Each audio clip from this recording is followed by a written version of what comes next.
they see here today. So all the best. Hopefully, you guys are able to change the way they've scored already. Um, yeah, so I'll need to interrupt people from time to time. So jury members, that includes you as well, because we need to be on time. And so please don't mind. And I'm looking for your support on this. So please keep your comments, questions short, and also students keep your answers to the questions asked by the jury member short. So are we ready? Doesn't look like it. Are you ready? Okay, let's start. Okay, for the first presentation, our first presentation is from Team Agniya, and they have worked on Project Abru in Breswana Doda in Jammu and Kashmir.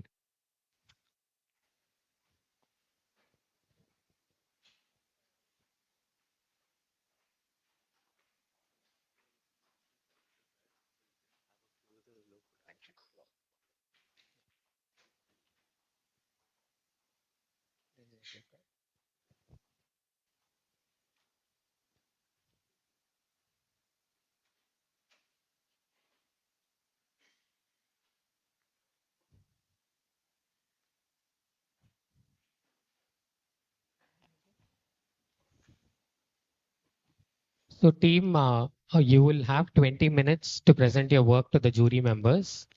At 15 minutes, I will ring a bell like this. You won't have a 21st minute, so which means at the 20th minute, I will need to stop you and ask you to end your presentation. After that, we'll have a 10-minute Q&A with the jury members. And so keep your answers direct and to the point. You guys are ready? All the best. Your time starts now. A very good morning to all. We are Team Agniya, a group of multidisciplinary students from Manipal Academy of Higher Education, thrilled to collaborate with Haji Public School in their mission to impart quality education.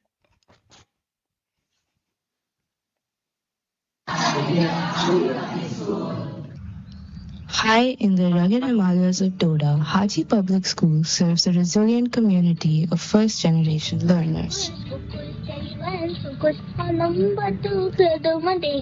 But here, extreme isolation and the harsh climate present challenges far beyond education. We aim to create a school which responds to the difficult winters, rising heat, and realities of the site. Through our design, we bring in ample natural light and ventilation, avoiding suffocated and uninsulated classrooms. Current uncontrolled moisture from the mountain slope is prevented from seeping into the structure, and detached sanitation blocks are replaced with accessible connected facilities. New spaces for play, gathering, and shaded outdoor learning are introduced. Our design, Project Abru, emerges directly from these challenges. What you've just seen is not simply just a school. It is the daily reality of nearly 600 students studying at Haji Public School in Breswana, a Himalayan village in Jammu and Kashmir located at an altitude of 7,500 feet. Supported by donations and sponsorships, the not for profit recruits qualified teaching professionals from the region and far beyond, enabling Haji Public School to deliver high quality education in one of the most remote areas of Jammu and Kashmir. For many of these children, education is not a choice, it is their only pathway to opportunity. This is why we chose Breswana, because this required a resolution where sustainability wasn't an add on but a necessity. Our project is called Abru. In Kashmiri, Abru means pride, and Haji Public School is truly the pride of Breswana, the only quality educational institution serving nearly 30 surrounding villages and teaching their first generation learners. Our vision was inspired by the Kashmiri Kangar. If education is the glowing ember, then architecture becomes the protective wicker shell, a shell that protects, nurtures, and empowers future generations. Before designing the building, we wanted to understand the land. So the site spans approximately 18,500 square meters on a steep mountain slope in Breswana. Rather than imposing a design on the slope on the landscape, we chose to work with it. We studied the contours, climate, drainage patterns, solar exposure, prevailing winds, vegetation, and community movement patterns. This helped us understand not only where to build, but also how the school could become an extension of the village and the community. What emerged was a simple idea that the landscape itself could become a part of the educational experience. What you see here is not a building placed on a mountain, but a campus shaped by it. Through terrain studies, solar analysis simulations, wind simulations, visibility studies, and thermal comfort analysis, we identified the most suitable locations for development. These analyses helped us orient buildings for better daylight access, reduce exposure to cold winter winds, and create comfortable outdoor spaces for learning and interaction. Our material choices were based on Botswana's extreme seasonal extremes, like the CSEB that has the thermal mass to store heat in winter and stabilize indoor temperatures in summer. Similar climate responsive approaches guided our other material choices. Based on these findings, the site was carefully zoned according to its natural characteristics and development potential. The existing site has about 15% of its area as forest cover and about 20% of it dedicated to farming activities that remain untouched even in the proposed design. And the development is concentrated at the center naturally buildable areas. The massing evolved into a series of terraced blocks that follow the site's slope, reducing terrain intervention and creating interconnected outdoor learning spaces. The massing evolved through several iterations, creating these terrace-based blocks following the natural slope of the land. Different functions are located according to their operational requirements. The final massing was validated through wind simulations, confirming adequate airflow and comfortable outdoor environments. A central circulation spine was the primary organizing element connecting all the four major functions and maintaining the visual connectivity across the campus. The zoning strategy responds to patterns of occupancy and daily activities. Academic spaces form the core of the campus, while support facilities are distributed according to the operational needs. Community oriented facilities like the library and the multipurpose hall are located near the entrance, allowing them accessible beyond school hours for the community. This enables it to support gatherings, workshops, and village level activities throughout the year. At the heart of the campus are the courtyards that function as outdoor classrooms, gathering spaces, and informal learning environments. The campus is designed for nearly 600 students with a student teacher ratio of 1:20. The, during the school operates from March to November, during which the students continuously move between courtyards, classrooms, terraces, play areas, and outdoor learning spaces. Peak winter affects regional mobility and accessibility. As students travel from around 30 surrounding villages, long distances uh, travel, the school remains shut to ensure safety and reliable access as mentioned by the government. This creates a learning environment that extends beyond the classroom and strengthens the relationship between education, community, and landscape. And while these spaces support learning, we wanted the campus itself to function as a living environmental system. And that brings us to operations. The school itself operates as an integrated environmental learning system where energy, waste, and spatial circulation are interconnected. Sustainable strategies such as passive design, renewable energy generation, and waste recycling are embedded into daily operations, transforming the building itself into a living educational tool. One question guided our approach: can a school become self sustaining? The answer became the operational framework of Project Outlook. At its center is the greenhouse kitchen biomass loop. The food is grown on site, prepared in the kitchen, organic waste is composted, and biomass contributes back to the energy cycle. Supported by solar steam cooking, This circular system reduces food miles, lowers operational costs, and enables approximately 75% food self-sufficiency. This model demonstrates two innovations that developed specifically for Botswana's climate. First is the corn husk insulation layer, an agricultural byproduct repurposed as a high performance insulation material. Using this in a seismic zone 6 under which our site falls helps reduce overall weight of the roof system. It also reduces heat loss and embodied carbon. The second is a modular roof overhang system. This protects against rain and snow, provides seasonal shading. The ability of the modular overhang to attach and detach from the lintel protects against summer solar heat gain and also allows winter solar penetration. This works perfectly for the varying climate of Botswana and can also be prefabricated for rapid construction in remote locations. Combined with south-facing glazing, ventilated atriums, and optimized orientation, these strategies significantly improve thermal comfort while reducing our dependence on mechanical systems. This transforms a simple architectural detail into a climate-responsive construction strategy. Another passive strategy is the earth-air heat exchanger. With the inlet of this system placed at a higher contour level, fresh air passes through the underground pipes placed 2.5 meters to 3.5 meters below the ground.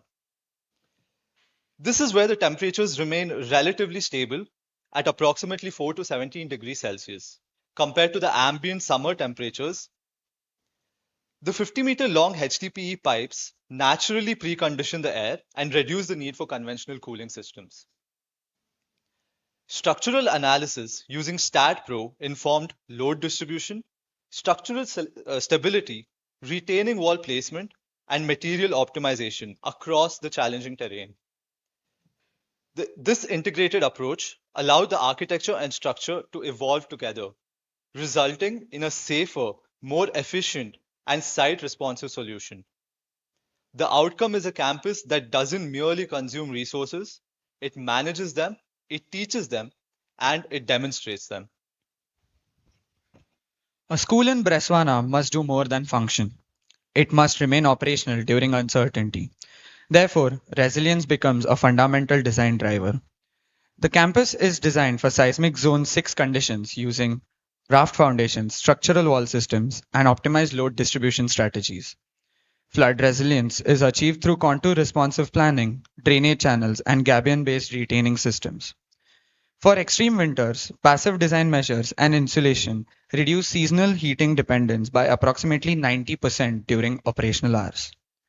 Designed as a community hub, Project Abru supports learning, gatherings, and community functions beyond school hours. Comprehensive fire-rated escape routes, smoke ventilation, and dedicated assembly zones ensure safe evacuation under emergency. Our energy strategy was to first reduce demand before generating energy. This was achieved through south-oriented academic blocks, high-performance insulation, daylight optimization, natural ventilation, and an earth-air heat exchanger that preconditions fresh air using stable ground temperatures. These passive design decisions reduce dependence on conventional heating and cooling systems, resulting in an 82% reduction in operational energy demand and an energy performance index of just 14.11 kilowatt hour per square meter per area. The remaining demand is offset through 70,687 kilowatt hours of annual solar PV generation and biomass energy systems, enabling the campus to operate as a net zero energy development while maintaining functionality during prolonged power outages. Water resilience is equally critical. Through rainwater harvesting, grey water recycling, and groundwater recharge, potable water demand, we have achieved net zero water performance. The campus water demand is reduced from 40,500 liters per day to 16,200 liters per day, achieving nearly 60% savings across all school blocks through efficient fixtures and recycling water. Contour responsive planning maximizes rainwater capture and recharge. On-site recycling and treatment enable significant water reuse. Native wetland reeds incorporated into the water treatment system enhance biological filtration while maintaining an odor-free environment. Our embodied carbon strategy focused on reducing emissions at the source through material selection, local sourcing, and efficient site planning. Given Breswana's remote location, transportation itself contributes significantly to both project costs and carbon emissions. To address this, we prioritize locally available materials such as CACB blocks, lime plaster, bamboo products, and agricultural waste based corn husk insulation, minimizing the need for long distance material transport. Contour responsive planning further reduced excavation and structural interventions on site.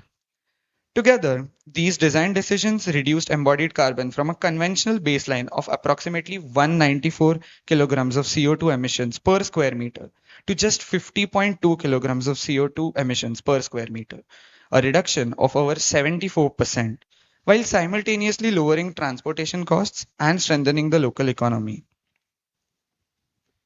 The seasonal nature of construction and the isolation this location faces, both in terms of labor and the materials required, raise the construction costs significantly.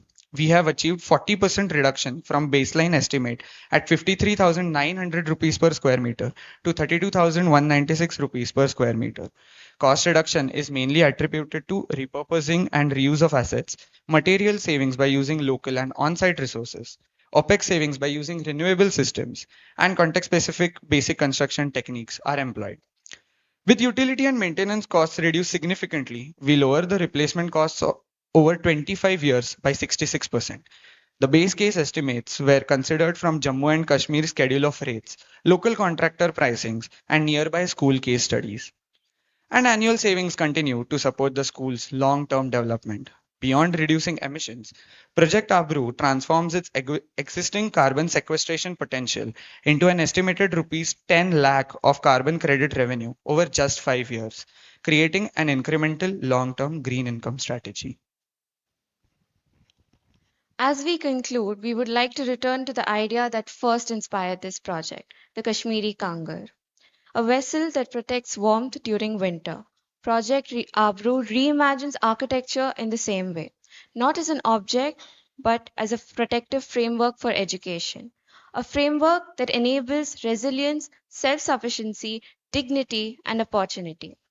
The school's architecture is intentionally rooted in the culture of Breswana. Exposed timber, mud plaster finishes, and local Kashmiri crafts create a familiar and welcoming environment, while artisan installations celebrate local knowledge and livelihoods. In doing so, the school communicates a powerful message that education does not require students to leave their identity behind but can grow from it. For the students of Breswana, this project is not only about classrooms. It is about ensuring that geography never limits potential. It is about creating an educational ecosystem envisioned by the Haji Public Trust capable of sustaining itself while empowering future generations. It is about equitable infrastructure in an area often overlooked. It is about building with nature, considering it as an important stakeholder. It is about enabling the dreamers of Breswana to live their dreams. This is more than a school, it is infrastructure for high altitude resilience. Project Abu, Pride of Botswana, Resilient Learning for the Himalayan Frontier. Project Abru is not merely a building. It is a statement that confidence can be cultivated, belonging can be built, futures can be forged, and architecture can become a powerful instrument for social change. Thank you.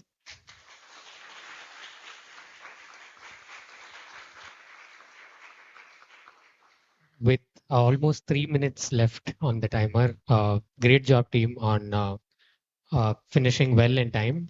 We'll take questions from the jury members. Anuja, you want to go first?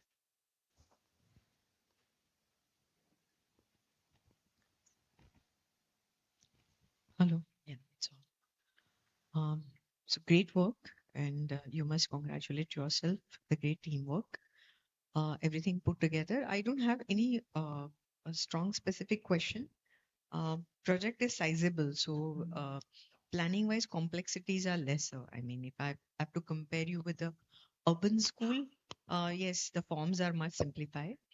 I just have one question that those longer corridors for the classroom, uh, you could have tried to reduce them. You know, the length of the footprint could have been reduced. Is there any specific reason to make them so linear? And second question is, you have not connected other activities through a control passages. So that's where I thought that while planning, I mean, as all of you are an architects, Yeah. first my question is when we do that, we reduce the footprint, and having a reduction in the footprint is also reduction of the carbon. Yeah.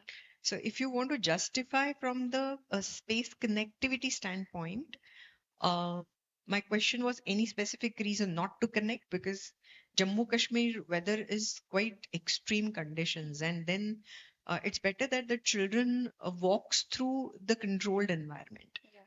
So what's answer? What's your answer? So for the longer footprint, we initially had our massing models done, but for having a smaller footprint, we had to go through multiple terraces, and that required a lot of excavation. And the soil was also not a very stable soil. So we have not done a lot of it. This existing school was placed in this main block, so we retained that long footprint as is because that was a flat-end area. Other spaces like this is a new block intervention, but here the area is more flat. So again, we have gone for the larger, like more of a squarish footprint wherever possible. And coming to the connectivity of the spaces, one of our massing options was through different levels, you connect the different at different terracing heights. So like not everything is connected at the ground floor, maybe some at the first floor and all. But then the problem was in the heat trapping. We were losing a lot of it when the corridors became too narrow. So that's when we decided let's just do shaded pathways. And we have segregated the academic blocks according to KG to middle school and high school and above is in a different block. And the common facilities are there in both the blocks. So only where they would come out of the block would be for midday meals or and one biology lab facility, greenhouse facility. Other than that, we have accumulated all the daily, weekly schedule within the same building. Okay, thank you. Marcus? Should I continue? Yes, thank you. I have some questions, and thank you for the presentation. It was well organized. And I come from a country where this climate is maybe more standard. So I'm really curious, and I'm happy to see that you thought about this earth pipe system. So how would that run? So that's my question, maybe to start.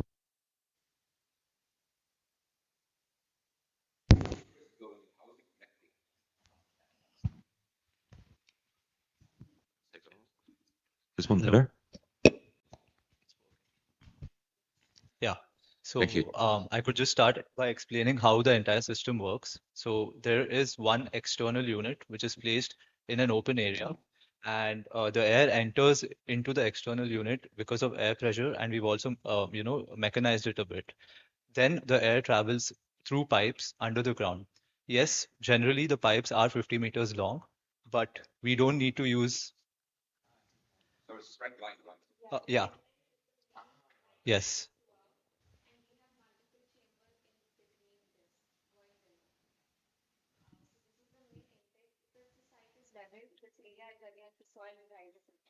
So without digging too much and creating an active scope, we are able to get the air into it without letting an active cooling system. So these pipes basically run through your scaffoldings, on the wall, and then there's an inlet. So as the air passes through the ground, it gets cooled naturally because of the temperature of the ground, and then it enters into the building. So basically, you would connect via risers to each classroom, basically. Not to the classrooms. Our main focus areas are the common areas and the areas open like Can you pass the mic? Can you pass the mic? Yeah.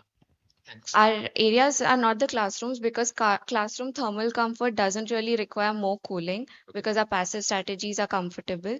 We need it for these areas which don't have any openings like this atrium and double-heighted space. So that was a large volume and doesn't have any direct window placement. So for such areas, we have used these systems of earth air heat tube, earth tubes. Okay, now I got it. Thank you. So that means the classrooms are just cross-ventilated. Yeah. Here we go. Okay, thank you. So, if I may, a second question. I find your shading system quite cool. Could you explain a bit more? So it's facing Overhang. on a south, the overhang on the south facade. So if you look at the show plan, floor plan, yeah, that works. Just go. So these areas have corridors where you don't really need the overhangs.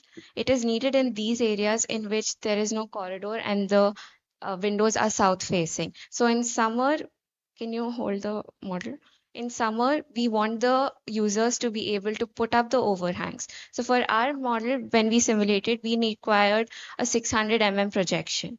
So it is a very simple joinery of wood overhang, but the lintel is put forward where it can be latched onto from inside. And during the winter, there's because of snow load, we need to remove the overhang. And also the school is shut. So to avoid maintenance and damage of the overhangs, it is removed and then it is put back whenever needed. So it's basically for the south-facing orientations, right? So the block on the right, there is not of this one or the one down. This one? Is it? Oh, that is a multi-purpose hall. You're right. And a library over here. And you don't use it there. Basically, it's just over there. Yeah, because here the windows are mostly for the library, at least it's all north. And for the multi-purpose hall, we have lowered facade. So that acts as the shading device. You don't need the overhang there. You are using this detail only in the specific areas and not for the uniformly entire facade. No. Okay. Same way for the roof. I just wanted to understand. Yes. This will be right now. You're just showing it for the sake of a model. It will be a manufactured sheet, or it will be locally done material. Locally done, because the corn husk is a byproduct, and we found a way to make this just by layering, segregating the corn husk, layering it, and using an adhesive to confirm the panel density. And we follow this process from papers, and in which we meet the standards of their corn size particles and all of it, so that we achieve the same sound absorption coefficient and the insulation property, thermal insulation property. But how it is treated against some sort of an insect or a mold or something like that? Yeah, corn husk, ideally, as long as it's dried and the live fibers are removed, it can be used directly. That is why we went with corn husk and not any other agricultural byproduct, because it is already the outer covering of the corn. And after that, the adhesive acts as a combining agent that also protects it from insects, from water and other waterproofing or fire.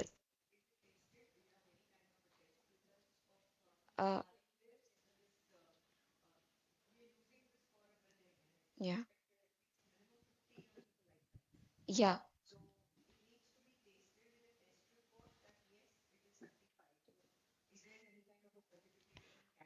We followed this from a report, from a research paper. We followed the process in a similar way, and we cross-checked if the local corn fiber can be replaced with the corn fiber they have, because the rest of the processes were the same. So according to that report that they have tested in the lab, it is fit for building usage as an insulation panel. And they said our requirement, our local corn fiber is also matching it, so it won't really be a problem. So we didn't do additional tests, but we just followed the same process to meet the guideline. So, guys, very nice presentation. I think really it was very well structured. Be it these slides and even the way you all presented, very nice, very, very impressive. I just the visibility analysis was very interesting for me because I think it's very unique to your project. I was just curious to know how have you actually used this analysis to take informed decisions for your project? So visibility analysis was required for controlling the environment.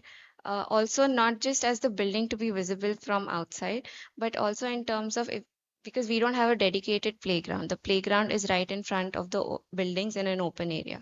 For monitoring of students of different ages, the teachers need to have good visibility in the sense it needs to be protected areas. It needs to be classified the outdoor areas based on these visibility analysis, such that it doesn't like for the middle school and KG block, our areas are right outside. So that it is visible in the sense if there's some accident, if there's something happens, it is easily monitored from different areas of the site itself.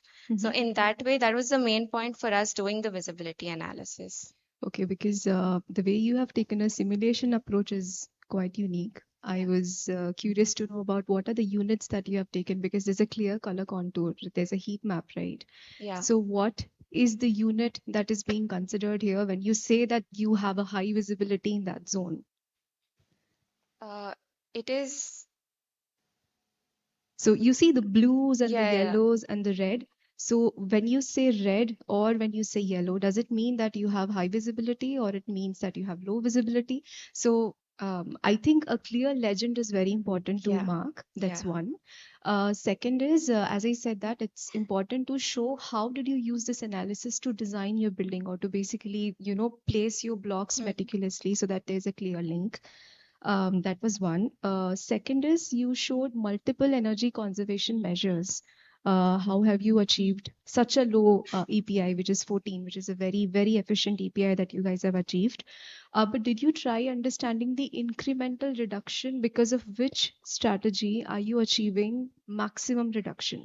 Because there's a combination of passive strategies and you're using active strategies as well. So is there like an incremental assessment of how much reduction are you getting because of what? So what we did is we started from base case with full heating and cooling active systems. And from there, we introduced, go to the passive strategies graph.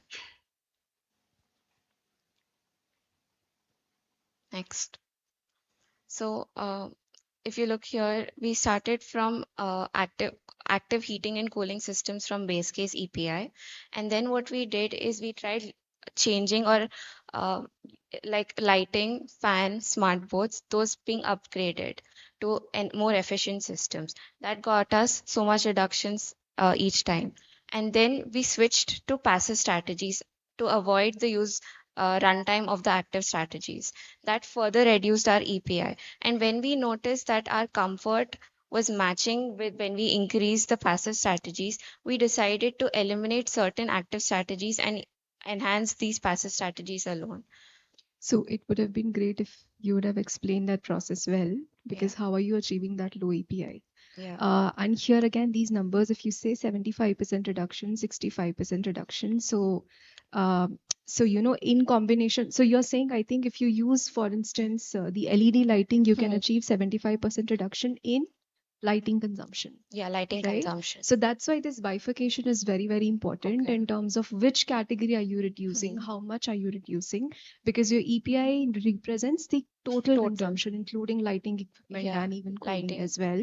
So maybe you can just take it as a comment and try to implement it. I think we next tried time. doing it month-wise. Team, we are running out of time, so we need to go to the next presentation. Sorry, but I mean, you can take those comments and maybe we can have an offline chat about it. Yeah, thanks. Thank you.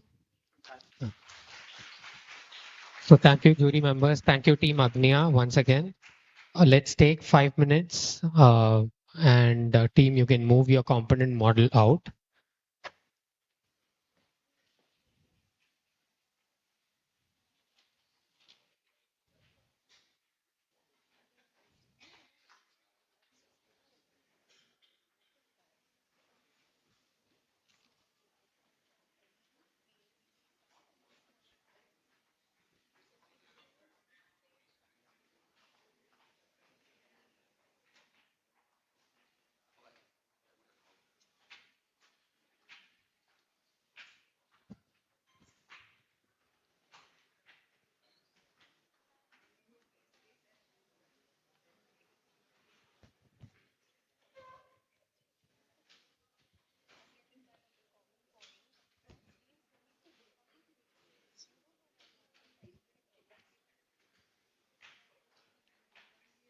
Team Reva Ma is here. You guys are ready for the component model? With the component model? Yeah. Can bring it in.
Second presentation is from Team Revama. They have worked on Project Maitri in Chengalpet near Chennai, Tamil Nadu. Welcome team. So team, you will have 20 minutes to present your work to the jury members. And at 15 minutes, I'll ring a bell like this. So you won't have a 21st minute. At the 20th minute, I will have to stop you and ask you to end your presentation. After that, we'll have a 10-minute Q&A with the jury members. So please keep your answers direct and to the point. You guys are ready?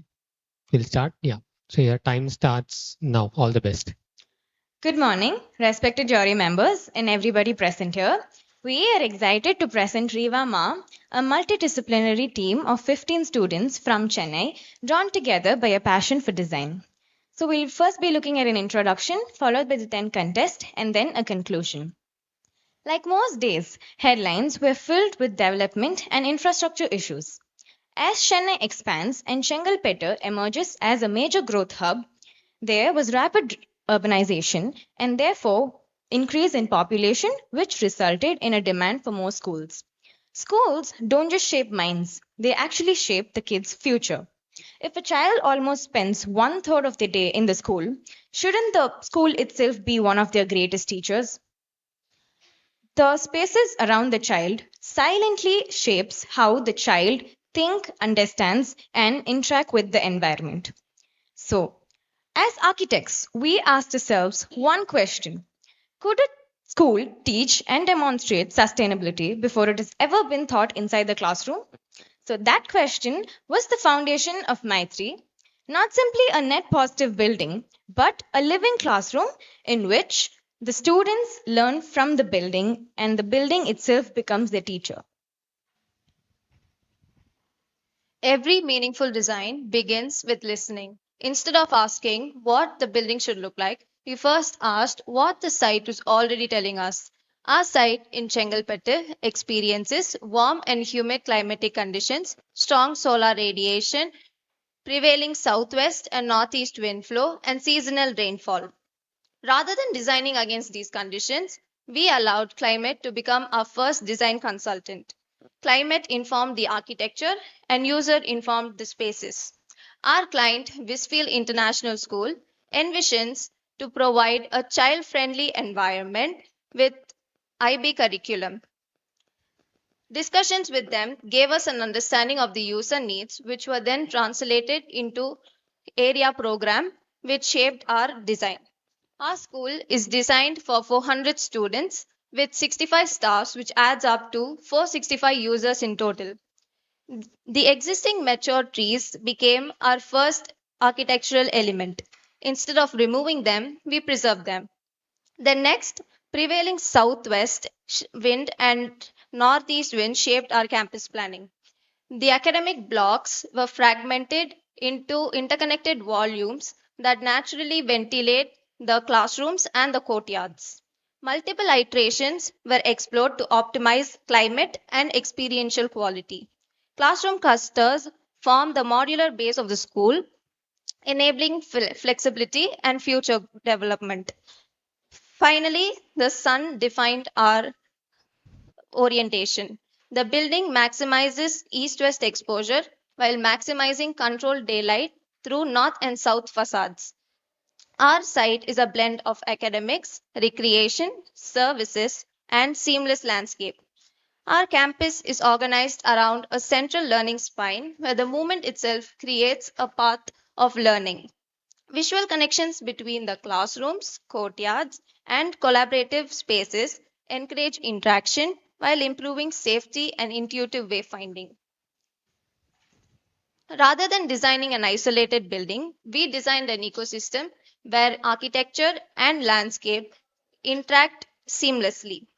Once the architecture has met the user needs, the next question became how could engineering systems synergize with architecture to enhance the user needs? Our designing philosophy is simple passive first, active only when required, and smart always. Our technical strategy is organized around three areas structural, mechanical and building services, and waste diversion. We imagined Maitri not just as a building but as a living environment. Reused materials, local skill, and a clear plan make it grow from the ground. As the temperature rises, the building first depends on its envelope with passive strategies. Rat trap bond masonry, clay pot filler slabs, optimized glazing, and external shading reduces the heat transfer. Only after these passive systems reach their limit does the variable water flow system activate. VWF system is opted as it reduces the refrigerant use by up to 70% and increases the cooling efficiency by 15%. Water is used as heat transfer medium. Its modular design having VFD sensors ensures that continued operation sustains, hence doubling its lifespan. Placed selectively in staff rooms, multipurpose halls, and labs with consumption of 42 TR per day. With VWF system, we have reduced around 20 to 30% of energy. Thirdly, waste diversion. Through manual solid waste management, we have diverted about 90% of 62 kg waste from being diverted to landfills and incinerators by composting, recycling, and reusing. These practices are also integrated into the curriculum, allowing students to actively learn and participate in sustainable waste management systems. So, recognizing the plans was just a start. We had to level up our design at Maitri by introducing innovations. At Maitri, every waste becomes a resource. In collaboration with Green Jams, we made agrocrete blocks on site through locally used materials such as agricultural and industrial waste, which helped us to reduce embodied carbon at the same time promote circular material economy. The adjustable bamboo fiber louvers helped us to create a climate responsive building and improved shading and lighting inside the classrooms. Can rooftop act as powerhouses? Yes. We designed the rooftop system in such a way that it provides multiple functions. 33% area of our rooftop generated electricity through the use of solar panels. RPET skylights enhanced daylight inside the courtyards, and jute screens shade the open learning. Therefore, our solar slope was clean and organized. The Meghdut atmospheric water generator helped Maitri to generate water through air by increasing resilience against water scarcity. Learning extends into the building through the use of tactile walls and interactive floors so that we support the sensory and motor development of the children. Use of lightweight furniture made from recycled plastics help the children to transform their own space in order for them to play, collaborate, and interact with each other. Therefore, Maitri is not just a school, it is a regenerative ecosystem in which each and every element teaches, performs, and gives back to the community. True performance improves comfort and well being. Every architectural decision ultimately results in the experience of the users inside the building. Therefore, we use strategies such as stack effect, terrace gardening, sensory learning, daylighting, solar slopes, which helped us to reduce thermal load, and we increased indoor air quality by using indoor plants and low VOC materials.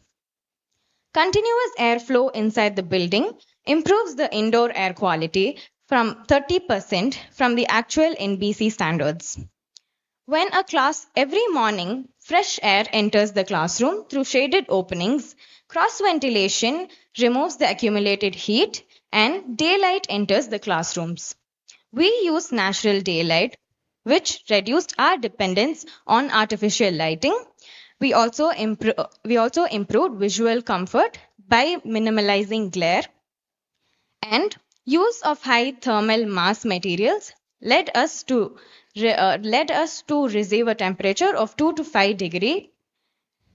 And so our next question was, how should the building perform once the user begin occupying it?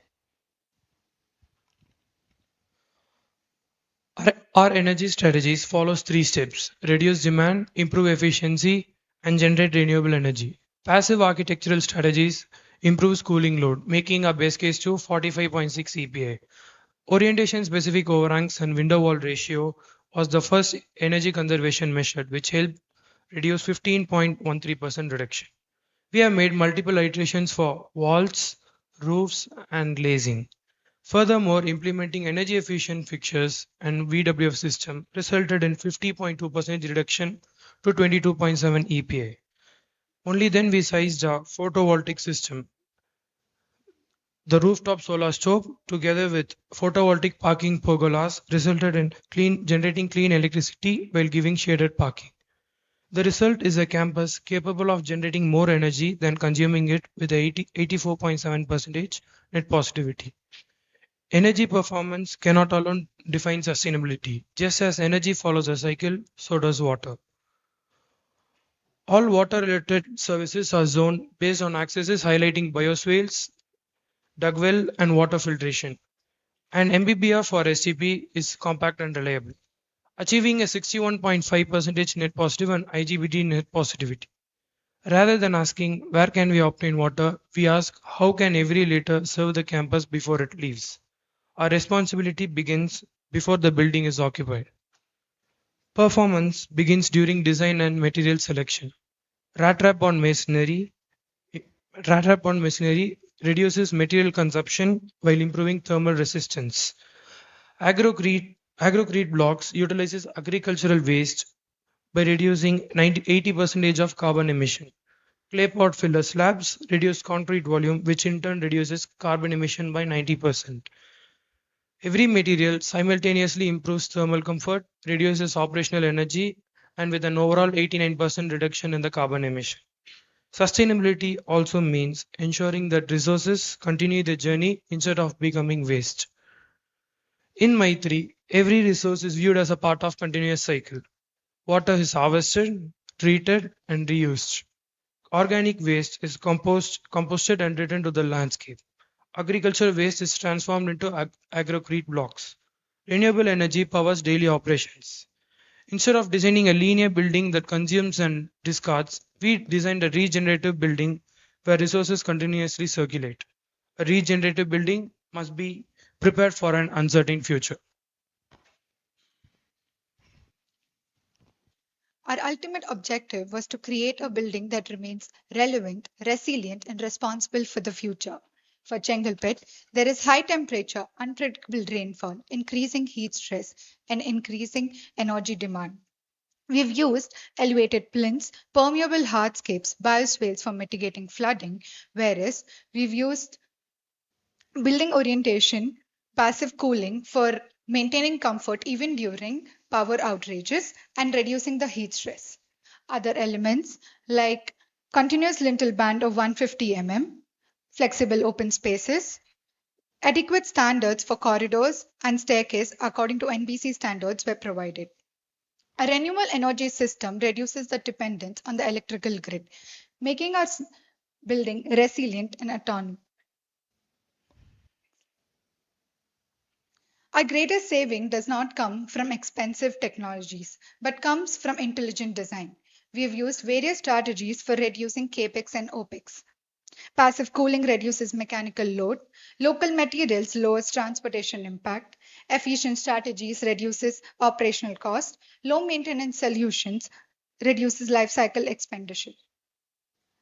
My3 results with 11.8% reduction in the cost from the baseline. Our project was to create a model that can be realistically adopted across India. My3 creates values at various levels, starting from stakeholders, partners. For project partners, lower operational cost, improve long-term performance, future-ready educational campus. For teachers, and healthier, naturally lit teaching environment. For students, the building itself becomes the educational tool, where courtyard teaches passive cooling, rainwater harvestment teaches conservation, solar panel teaches renewable energy, material palette teaches responsible construction. Sustainability is not just thought, it is an experience of every day. If we look back, if we step back and look at My3, we realize that this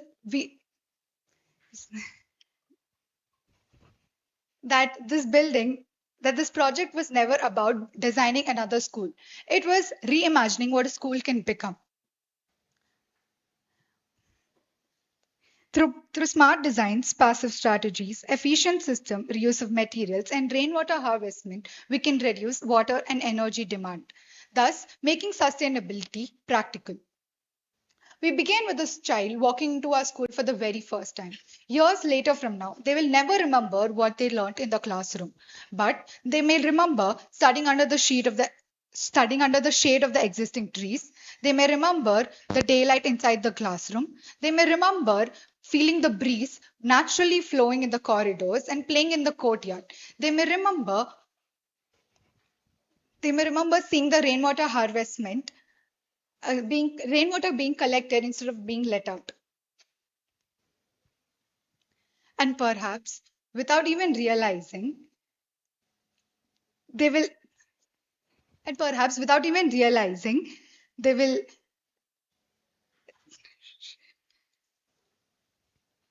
they will grow up believing that sustainability is a way of life. If architecture has the power to shape the people, shape the shape the way people live, then schools have the power to shape itself. My3 is our future, is our vision for that future. A living experience where the building becomes the third teacher, sustainability becomes an everyday experience, and every child learns that the future is not something we inherit, but something we design.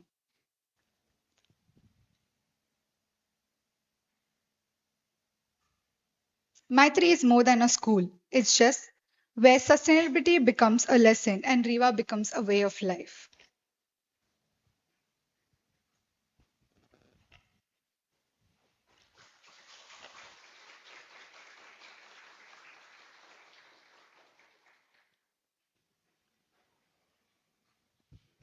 Once again, with 3.5 minutes to spare, are you relaxed now? Yeah. Okay. Comments, questions, jury members. Shaili, we'll start with you.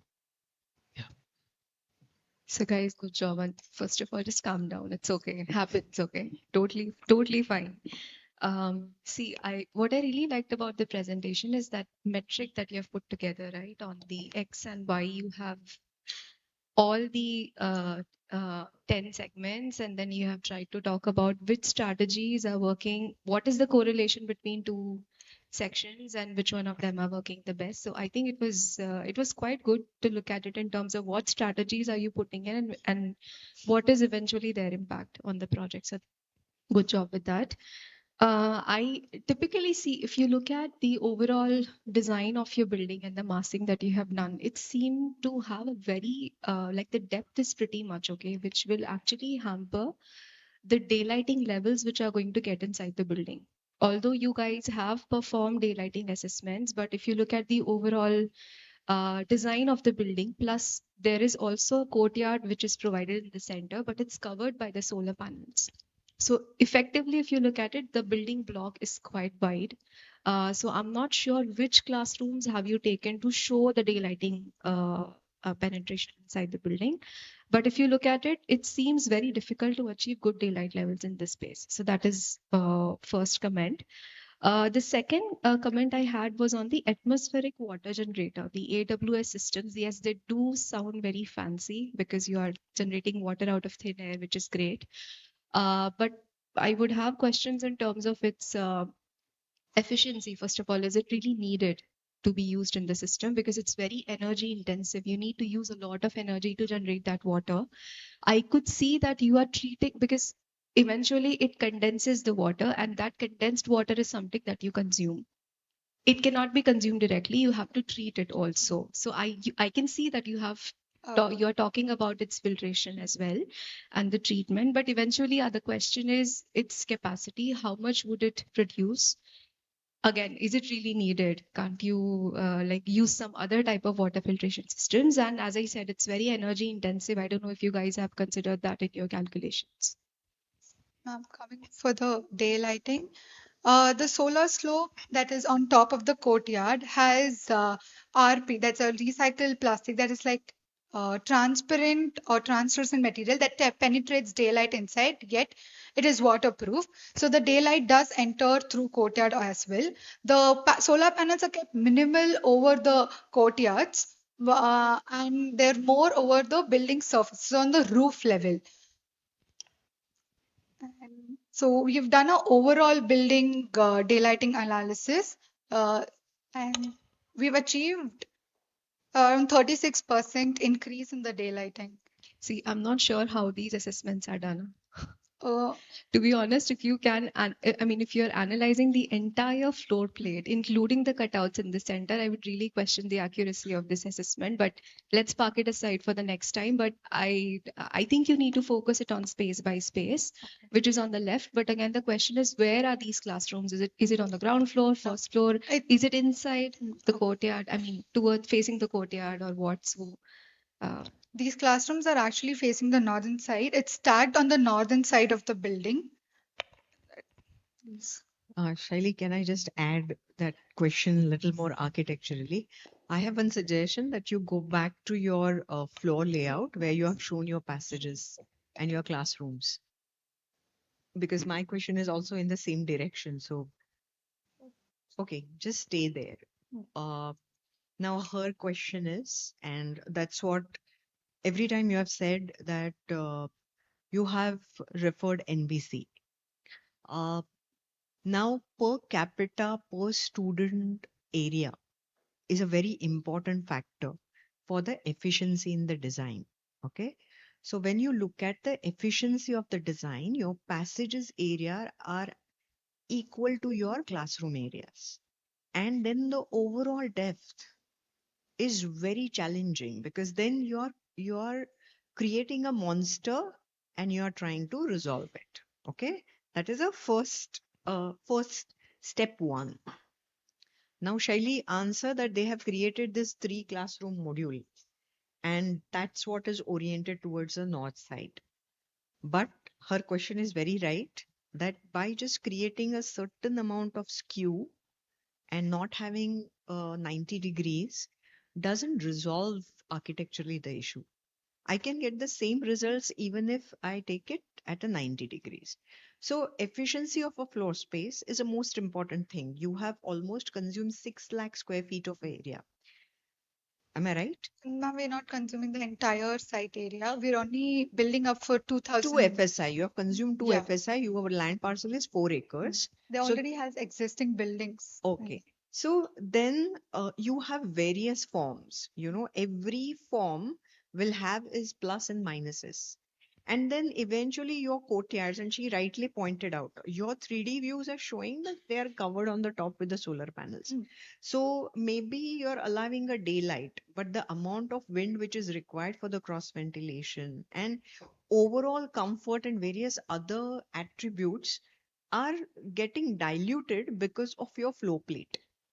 Okay. So it's very important that and urban schools are very difficult. They are very complex, right? Because there are so many number of students, so many activities which is integrated in one building. But that's why when we overall look at it, it's just pumped in with lot of things. But then there are every junction is very complex and they are all at an angle. It's very important for us to understand that the rectangular, golden rectangle squares and efficiency of width of the passages, how much you have to access and how much you have to maintain and clean for the life cycle becomes very expensive. So it will become a very expensive maintenance school. Though it is showing certain results at the base level as compared to base level, what you are showing may be showing you positive results. But overall, this is a very expensive structure. That's what is happening right now.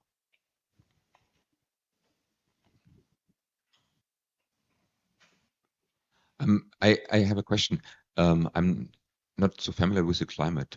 How warm and humid is it? I arrived yesterday in Bangalore and I found it. You see me sitting here now with 2 layers. So I find Bangalore quite comfortable.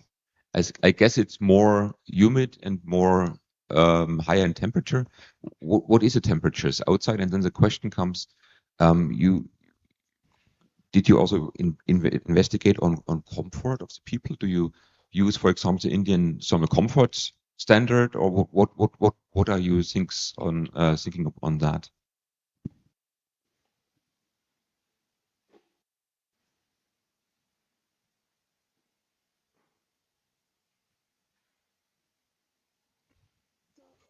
For comfort, we've actually tried having cross ventilation inside the classrooms and increasing, like we've achieved a 30% increase in the natural ventilation rate according to the NBC standards, more than the NBC standards. The NBC standards says 10 cubic feet meter per person for ventilation. So, and we've also provided stack effect within the classroom. And so it's at a classroom level and at the building level. So there's always the circulation of air. So the hot air is gone and the cold air is always come in. One. Apart from that, we've segregated spaces based on natural ventilation and mixed mode. So after doing the comfort check, only we realized that the classrooms are getting enough ventilations, but then there are places like the admin places or staff rooms we've provided the water variable flow system, that is our HVAC system in the mixed mode spaces. I just have one question. When you are having a cross ventilation for the classrooms, what exactly happens to the sound and acoustics? Because it's a school, and then there could be a sound which is coming into the corridors and disturbing other classes. So how it is dealt with when we are talking about a cross ventilation? And they are all classrooms are clustered. So it multiplies the acoustic issue. There is a provision of green buffers in front of every classrooms and also in the middle. Whereas even on the outer shell, exterior also has a green buffer. So these plants don't only improve the indoor air quality, but also improves and reduces the noise. Reduce the noise.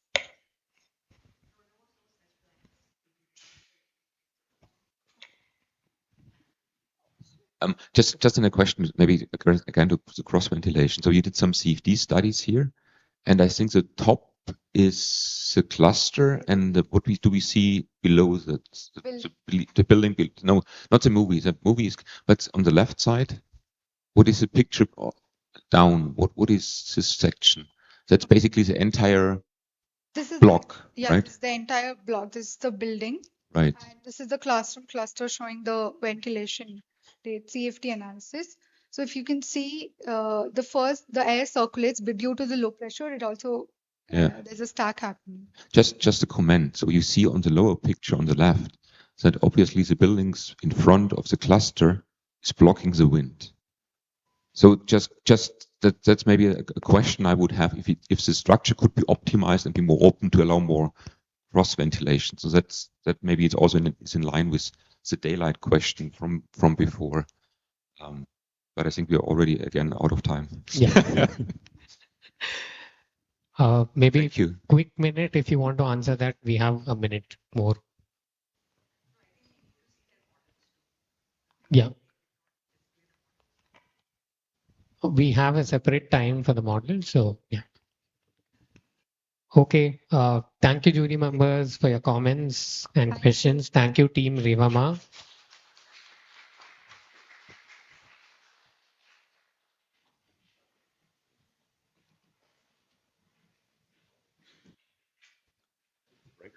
So we will be taking a 15-minute break now, a short tea break. Tea is served right outside this hall.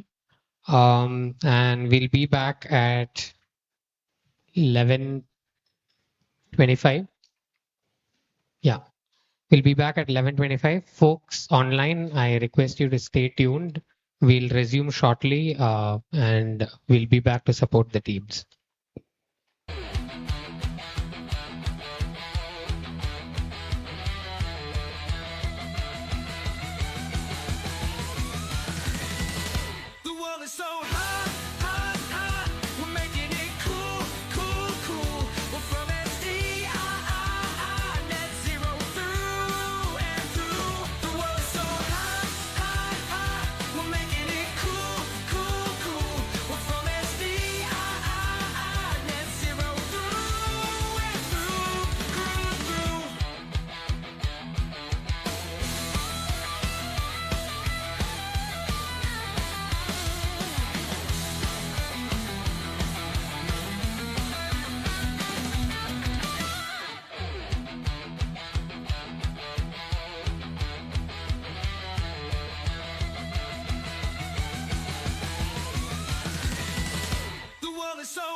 Okay, welcome back, folks, for the third.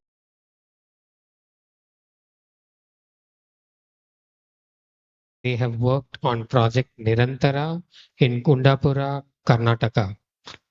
So, team, you will have 20 minutes to present your work to the jury. At 15 minutes, I will ring a signal like this.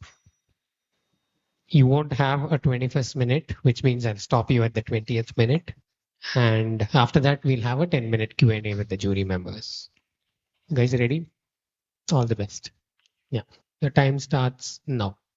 A very good morning to all the jurors, dignitaries, SDI associates, fellow teachers and faculty, as well as students present here. A quick question. If we continue to build the way we built, what will really be the difference between the urban sprawls and the towns? It is just more than the loss of the charm. It is the loss of the stories of the people and the land. That is why respecting the land here matters. With that thought, ladies and gentlemen, I, Dhanya, proudly present Team Akhya. We are a set of 14 innovative minds from BMS College of Architecture, BMS College of Engineering, with an intent to be known and to tell you the story of the land. Supported by Abhinav, our budding trust, and industry partners, we put forward Project Nirantara, where learning continues the story of the land. Nirantara means continuous. From day one, our motive was very clear: to produce a continuous flow of learning, land, and culture through cultivation, community, and expanded learning spaces. Kundapura, a coast rich in heritage and culture, nestled along the Panchagangavali River. It is known for the philosophy Are Batte, Are Hotte, and Are Bhashe, half clothed, half fed, and pronunciation of half words that made the dialect of the land. It fosters resilience and adaptability. Although the coastal belt of Karnataka is known for its education, but opportunities gets limited here. Let's hear it from Kavya from Amparu. ನಾನೀಗ 8ನೇ class ಮುಗಿಸ್ತಿದ್ದೇನೆ. ಮುಂದೆ ಓದ್ಲಿಕ್ಕೆ ತುಂಬಾ ದೂರ ಹೋಗ್ಬೇಕಾಗ್ತದೆ. ಇಲ್ಲಿ ಜಾಸ್ತಿ ಮಳೆ ಮತ್ತೆ ಬಿಸಿಲಿದ್ದಾಗ ನಂಗೆ ತುಂಬಾ ಕಷ್ಟ ಆಗ್ತಾ ಉಂಟು. ಇಲ್ಲೇ ಹತ್ರ 15 ಕಿಲೋಮೀಟರ್ ಒಳಗೆ ಯಾವ್ದಾದ್ರು ಒಳ್ಳೆ ಸ್ಕೂಲ್ ಇದೆ, ನಂಗೆ ತುಂಬಾ ಹೆಲ್ಪ್ ಆಗ್ತದೆ. The attempt is to bridge the gap between Kundapura's resources and its unmet potential. Nirantara intends to be a pioneering step for rural areas, recognized as a blueprint for further institutions, and to instill that courage amongst the people there to believe in the philosophy of the land. Organized around 5 key nodes, we prioritize architectural discoveries over linear movement. Indoor and outdoor spaces are blurred, where Nirantara is seen as a journey, where greenery is not only experienced but also actively practiced. The brief called for an institution for classes from grade 1 to 9 from grade 9 to 12, and along with community and integration of communal spaces, Nirantara was woven. The user group occupancy was analyzed, based on which we developed a very clear and area program and identified the required spaces where not only the students were involved as well as the community. So coming to the context, our site covers an area of 10,579 meters square, which is accessed via service road adjoining the NH66 highway, which is the primary approach to our site. So with irregular geometries of our site, we had to face, and site coming under CRZ 3 zone, we had to face multiple challenges, be it site narrow approach road, high rainfall, high humidity. So with our most months experience in our site, prevailing wind direction, which is east-west, and our sunpath analysis helped us inform our building site level planning and climate responsive strategies. 29% of the comfort can be achieved through sun shading, while 50% of the comfort can be achieved through dehumidification. This level analysis helped us inform our building level design strategies. Coming to the design, the planning methodology started with placing of the blocks to attain maximum wind exposure and minimum heat gain. Then it led to the design of facade and the building envelope. The public to private zoning was established with community spaces at the front and the hostel spaces at the rear end, and the academic block channeling and navigating the movement between. The strategies that helped were planning with the sun and the wind, courtyards as interaction spaces, the built shading the unbuilt, and this created a continuous journey where the movement was enhanced with the difference in volumes. The master plan. We have achieved 5 key notes. That is, the first note being the OAT, where the local dance drama, the Yakshagana, could take place beyond the class hours. That usually happens in the evening in Kundapura. The second is the ground. The third being the Belakku Tota or the Lightwell courtyard, where the library acts as a transition from the external zone to the academic zone. Finally, the fourth courtyard being the canteen courtyard or the Uta Katte, where we also have the classrooms backed by a courtyard where we have tried to inculcate the backyard concept. And finally, we have the hostel court called the Neleangana. The first floor, the library, the admin block also has a traditional Thotti style courtyard, and the library spaces, along with the formal reading spaces, we've also used the buffer, that is the shaded buffer, to inculcate casual reading spaces for everyday reading. The first floor is where the 11th and the 12th classes start. Here we've provided long corridors, wide corridors, along with areca nut mat facades that is integrated with hydroponics, where it inculcates stewardship along the students, where they can cultivate the plants in these hydroponic farming facilities. The second and the third levels follow the similar planning strategies. Here are a few explored plans. The classrooms and its materiality was intentionally chosen to improve thermal comfort, keeping in mind the psychological impact it has on the kids. The services were also planned along with the circulation paths. And the courtyards that we were speaking about is also incorporated with locally fruit-bearing trees to inculcate that involuntary pick and eat concept amongst the students. Finally, how the building reacts with the change in seasons matters. I would like to call Alicia to talk about the construction strategies. Since our site was located within an agricultural landscape, we, along with our industry partners, Green Jams, we sought to address these crop residue by creating agrocrete blocks which are manufactured on our site. In order to facilitate this manufacturing, we incorporated project phasing as our strategy, which helped us enabling early campus operation while also reducing the transportation requirements and also creating employment opportunities for the people in the vicinity. Looking at Kundapura's climate, which is warm, humid, and along with heavy rainfall, we incorporated a north light roof truss system, which had lightweight steel framework. Along with this, gutters and north light window was incorporated to provide effective shading and rainwater management. Since roof is exposed to higher solar exposure, reducing heat gain was critical. So again, along with our industry partner Green Jams, we created our insulation panels, which are called Litora, which is basically comprises of coconut coir, which helps in reducing the thermal resistance of the roof.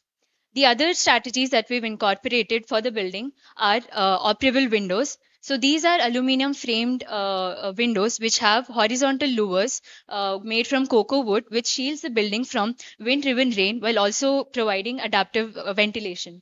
The next strategy was our Arcane nut mat facade, which was our material and passive system innovation. So the mechanism of this works on a counterweight system, which is powered by rainwater, and the collected water is drained from the pots, which is again used by our integrated hydroponics channels. So this creates a this involves students in the management of this system while also creating adaptive shading from rain and sun.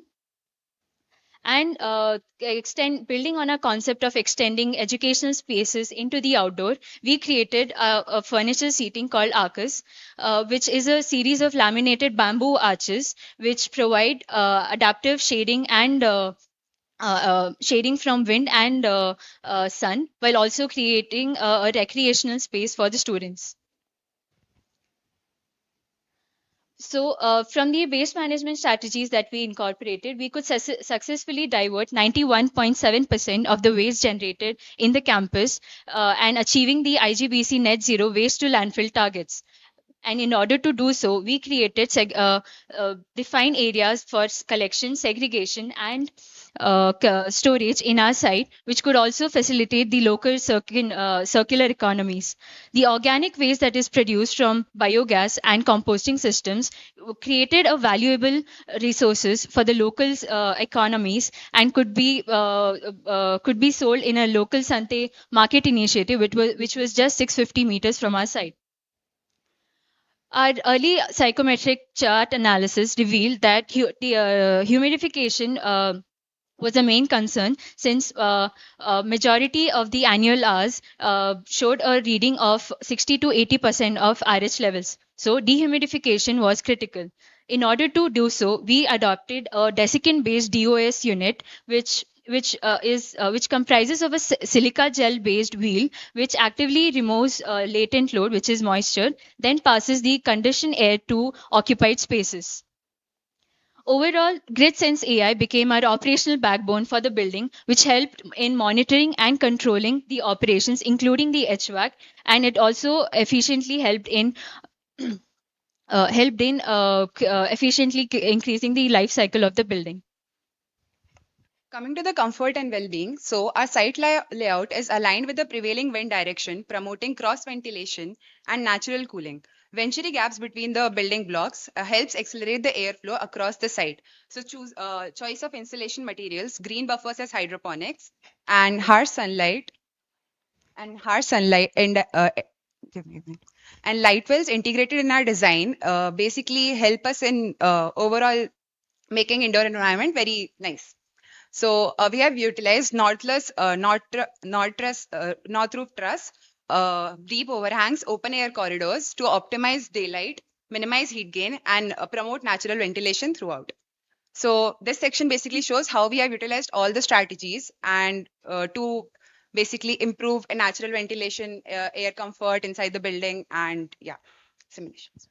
These strategies were further strengthened by our simulation analysis, which revealed that we could achieve comfortable indoor air velocities both in outdoor spaces as well as indoor spaces. And our daylight simulations also revealed that we were able to achieve naturally lit spaces, which overall reduced our artificial lighting demand. And from this, we could achieve an operative temperature of 24 degrees Celsius to 28 degrees Celsius, which remained within our IMAC comfort hours and achieving over 90% of comfort hours in the building. Our design focuses on making the space more inclusive by providing accessible ramps, pause points as rest zones, and community workshop spaces to promote engagement as well as creativity. Open courtyards, native landscape, and multi-purpose zone basically helps promote visual connectivity throughout the site. This slide focuses on child's safety throughout, so we have provided defined access points and everything. By optimizing our building design, we reduce our annual power consumption, reducing our EPA by 37%. We use different materials in different direction. Aggregate blocks are used in west direction, which reduces thermal heat, and laterite blocks are used in east direction, which is suitable for lower solar exposure. With a capacity of 196 kBp, our solar plant generates an average of 829 units energy of every day. So yeah, our integrated biogas digester, which converts 75 kg of solid waste into an useful power, it covers 16% of our hostel loads. At final, we generate 3.14 lakh units of energy every year, and we consume it for buildings and sending back 1.3 lakh units of energy back to the grid, which is useful for the neighborhood community. Our integrated water management strategy, which reduces overall water consumption by 48%, reuses 100% of the wastewater, achieves a net positive water status, and by rainwater harvesting, groundwater recharge systems. So we can achieve all these targets by using different strategies. Our closed loop water system, which reuses rainwaters and then recycled water and achieves a net positive water performance. Yeah. High efficient fixtures, dual flush systems, urineless waters by Ecom Eco and an efficient water planned by Eco STP, which saves the water. And yeah, we promote water awareness through hydroponics and a standard sustainability smartboard for the students, which is operated by the faculty management. You can scan the QR code and see for yourself. Coming to the embodied carbon, so we have used alternative wall materials such as agrocrete and laterite blocks. Laterite blocks are found locally, and agrocrete blocks are by our industry partner, which is Green Jam. So with wall, we have reduced up to 128.62% of negative emissions. And in terms of flooring, we have utilized oxide flooring, which is again locally used instead of cement plastering. So in that, we have reduced up to 71% of carbon emissions. In roof, we have utilized insulation board, which is again we have innovated, agrocrete tiles, and an air gap between the roof, as section showed by Alicia. So in that roof, we have reduced up to 100.84% negative emissions. In fenestrations, we have utilized clean dried timber and coconut wood slats, which is again by a byproduct of coconut. So with that, we have reduced up to 112% of negative emissions. And structural, instead of using conventional cement, we thought why not use a mixture of biochar, LC3 cement, and fly ash together. With that, we have reduced up to 77% of carbon emissions. So overall in our project, we have reduced 93.5% of carbon emissions when compared to the baseline case. So in terms of resilience, passive design strategies enhance environmental resilience, whatever the techniques that we have used, while local and low carbon materials promote resource resilience. On-site energy generation by our biogas and solar panels, we have supported, it supports basically operational resilience, while, by providing cooperatory workshop spaces and community integration spaces, we have promoted social resilience in our design. So this slide focuses on how the campus water resilience strategy by collecting, storing rainwater. So we have reached water autonomy for up to 2.5 days. And we have provided proper fire evacuation plan, like providing exits. And if you're standing at any point in our design, the nearest exit will be only 10 to 12 seconds away. So in terms of affordability, we have used multiple cost reduction measures and operational cost savings. So we have used materials like agrocrete, again, laterite blocks, reusable steel. So in our overall project cost, we have reduced, when compared to the baseline, 6.21% reduction when compared to the baseline. And in terms of hard cost and OPEX, we have reduced up to 7.04% and 23.15%. When compared to the life cycle cost, so over its lifetime, the proposed design lowers life cycle cost by 13.41%, delivering long-time economic value. The project partner's long-standing vision was given a form. With a vernacular student-centric design, it encourages strong word-of-mouth familiarization in small-net communities like Kundapura. With over 82% literacy rate and 30% demographic being youth, and absence of good institutions, there is our infrastructure lag. Our phase strategy delivers measurable benefits as 6.21% reduction in building costs, annual water utility savings by 9.3 lakhs, 37% reduction in EPI. In doing so, the excess of energy is returned to the grid and we get 4 lakhs in return.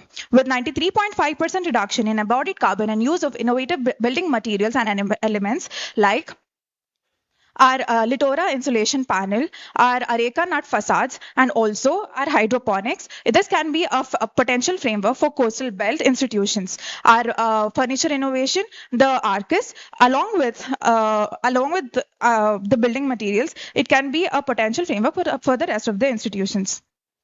Nirantara thus creates a replicable, climate-responsive, cost-effective, energy-efficient framework. The critical years of a student's life is fostered, nourished, and helped to broaden their horizons with practicality, responsibility, and stewardship. After all, it is their school. Students, along with teachers, gets to be part of a space that caters to well-being and holistic development, and it gives them the freedom to be and the freedom to live. The rainwater and energy harvesting strategy inculcated not only benefits the site, but the surrounding agricultural landscapes too. Farmers, locals, and artisans are not only celebrated, but also respected in our site. Nirantara stands not as an alien institution, but as a place that has grown from its people. This proposal for Abhinav Academy was developed as a climate responsive and future ready campus. Through our integrated design, construction, performance, and comfort strategies, we aim to create an sustainable educational campus which responded both to its people and place. Now, let's hear it from our project partner. What are your thoughts on Project Nitantara, sir? I shared my thoughts with the team and also the idea that I was carrying for a long time. Project Nitantara will definitely let the kids learn with freedom and in a homely atmosphere, which was my intention, to be honest. This is what I was looking for, and it has been accomplished. And I can say it's a good job done. What are your thoughts on Project Nitantara, sir? I shared. So, allow me to add a few words to our project. In every courtyard, a dream takes flight. In every shadow, a child finds light. Through rain and sun, through change in time, learning continues in rhythm and rhyme. For each season brings new ways to grow, preparing young minds for the future they'll sow. With this, we like to thank you for your guidance, time, and your valuable feedback throughout our journey. Thank you. Thank you, team. On point, on time. So we'll hear from the jury now. Marcus, you want to go first? Should I start? Yes. So thank you very much. I find your presentation really well designed. Thank you for that. I noted two things which I would maybe note special. So I think the models what you have is great. I really like your seat what you have there. So and my question would be, and maybe that's a deep dive now, but could you explain why did you do the move for this west facade? So this west, I think there's the west facade, which is kind of popping out. So what is the reason for that? Was it because of wind catching or more daylight, or what is the reason for that? Do you know what I mean? Yes, if you have a standard floor plan, maybe. Correct. So our basic one of our core strategies was to create that backyard concept. So that was achievable only in the ground floor because we had that space right in the backyard to use as the courtyard. One of the reasons being that we wanted to extend a space a little more and give that backyard concept to the spaces in the subsequent floors. Apart from that, we wanted to inculcate multiple projections, irregular projections, because that is the side that receives the harshest, that receives one of most amount of sunlight as well. So that was one of the reasons. So in my sorry, if I may, so typically when I'm not so experienced, but I saw a lot of traditional things which use in the West. I think this jelly screens, right? So in the West you have your shading element, right? Yeah.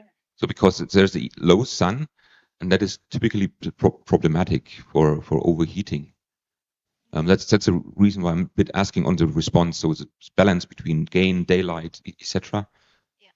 So from our climate analysis, deep overhangs was one of the main strategies that we've tried to incorporate it in every design that we used. From the operable windows that we incorporated, and along with our roofs, which have an overhang of about 1 to 1.2 meters. So which helps in shading these spaces and reducing the overall indoor temperature. Thank you.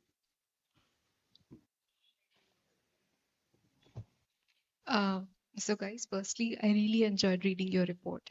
I think it was so thorough. You have detailed out every section very well, it was very refreshing for me to read. Just a couple of observations. First thing that I could observe is that towards the parapet, you have a sitting area. So, see, it's actually a big safety hazard, okay? Especially for a school. Kids, they will definitely not sit like this. So, and with a 2-year-old, that's the first thing that just caught my attention. Safety is the biggest thing to be taken care of, especially in schools. So please keep this in mind. That's one. Ma'am, can I add on to that? Yeah.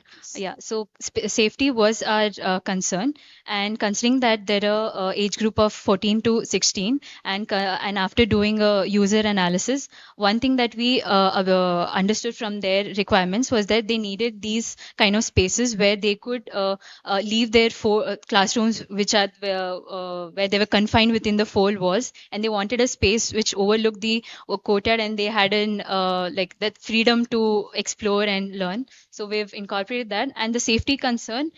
So our railings over a 1 meter level, they have these hydroponics, and from the ceiling to a level of 2 meters, we have these Arcanut mats. So these created that buffer between the outdoor and the indoor. So that was one consideration that we took in. Okay, because the age 14 and above is still fine, because of course, like they are much more mature, but still I think there could be some more safety interventions could have been added here. The second thing is very interesting to see these composite envelope systems that you're proposing, like the laterite block work and the roofing panels. Yes, of course, Green Jams is a very established company. They do have testing protocols where they measure the thermal performances and various different kind of performances of systems. But for because I think this is a customized system that you're proposing. So have you thought about maybe understanding its actual laboratory performance through tests and certificates, or not at the moment? Did you have a word with Green Jams about it? We did have a word with them. We also ran simulations to understand what the indoor temperature that we were achieving. So while considering agrocrete blocks throughout our building, we were able to achieve. No. See, this is more like an effect of the material, because what I'm asking about is when you input the properties of a material, which is the U value of the complete system, how do you actually test it? Did you have a word with Green Jams about the range of U value that this composite system will have? Yeah. We talked about the U value and its feasibility, and after doing so, we have added it in our design. Okay. Okay. I think still I feel that the safety concern what she has raised still remains. Somehow, even if it's a 14-year-old child, nowadays it's very important that even for 14 years, there's safety concerns are there. Second thing is that your classroom cannot be a confined space. That's where your learning is. So if a student thinks that they need to escape from the classroom, I think that's not a good idea. But anyways, that as an architect, we don't have that sort of a responsibility. But definitely both the details I felt, these systems, I've not understood why there is, I mean, I understand that's with the rainwater, that basket gets filled and then it starts coming down. But with the children, they typically fiddle with a lot of things. So how the longevity is going to happen with this core systems of your building and as against the children and then their the children behavior. So certain details I felt that it really needs a rethinking as against the commercial spaces. Adults may look at it in a different way, but for the school children, that certain details need to be rethinking is required. Second thing is that I found that the school could have been maybe having a lesser number of floors. And second, the sloping roof in one section, I found that you are showing a water tanks and sloping roof is only in the partial areas. As against your 3D views are showing full sloping roof. And then you are showing that the terrace is capturing the rainwater. So I'm a bit confused that what exactly element is integrated and what you have calculated. So maybe your section is representing something different. Ma'am, can I? Yeah. So the first point about the maintenance of the system. So our intent was that students be exposed to even practical learning. So this railing system was deployed as which would involve student stewardship. So that was one concern, but I understood your point. So we'll think about it. And regarding the water tanks, Yeah, so exactly. This is the section. Now, this section doesn't show the roof profile or it is integrated within the roof profile, these tanks. So ma'am, so for where the storage tanks are placed, we have thought of having these pedestals where these storage tanks could be placed, but I get it, it's not represented well. Well, Yeah, I mean, it's quite confusing yeah. that how, and then even your sloping roof is acting only at one level. And remaining level, though you're saying that that's one of the strong point of your design, but it's limited to only one floor. So remaining floor may have, because of the roof is not heated, but that roof heating happens only for the top floor. Lower floors are always have a similar kind of a impact. So again, that being a strong point, it's slightly creating a kind of contradiction to the overall analysis of what you're putting forward. That's what I felt. And second, again, I agree with Marcus's point that creating those facets or angles or offsets, how much I think you need to again compare that with how much strong and how much subtle these offsets should be. I mean, it's always compared with the base case, which is too base. But then those offsets can be slightly lesser or more, giving you a different kind of impact. Too many surfaces and too many joints is also very complex for efficiency of the design. That's it. Otherwise, it's fantastic and work is well done. Just one point to Yeah. add on on the orientation part. See, if you go back to plan, please.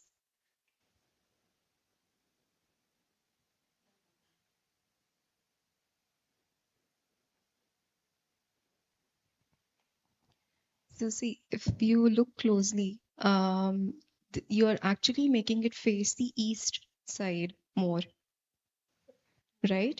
So if you are, in fact, if you're orienting it like this, you are exposing it more towards the east side, and because it's a school, it's going to function in the morning time. So it will be more exposed to the morning heat, the morning sunlight. So in fact, by doing this, you're making it more exposed to the sunlight and not the other way around. Because east inclination, the sun is going to be quite low on the horizon. So, the sunlight will come directly inside. So the shading and the orientation is actually not working well. It's working the other way around.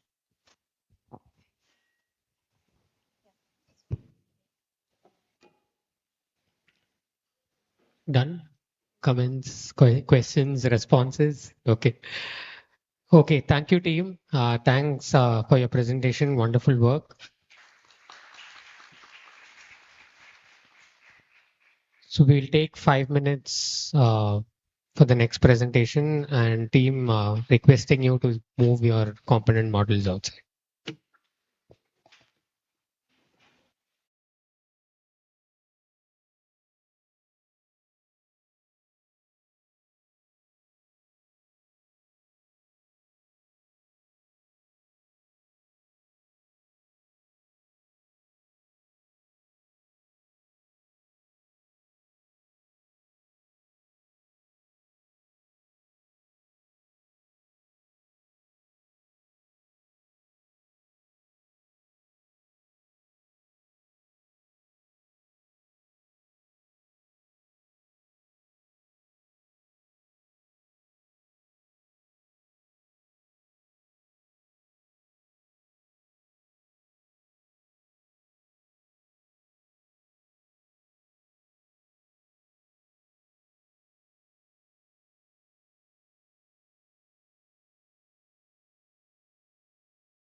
So welcome back. Our fourth presentation is from Team Pragyan, and they have worked on Mahalakshmi Indus International School in Amravati in Andhra Pradesh.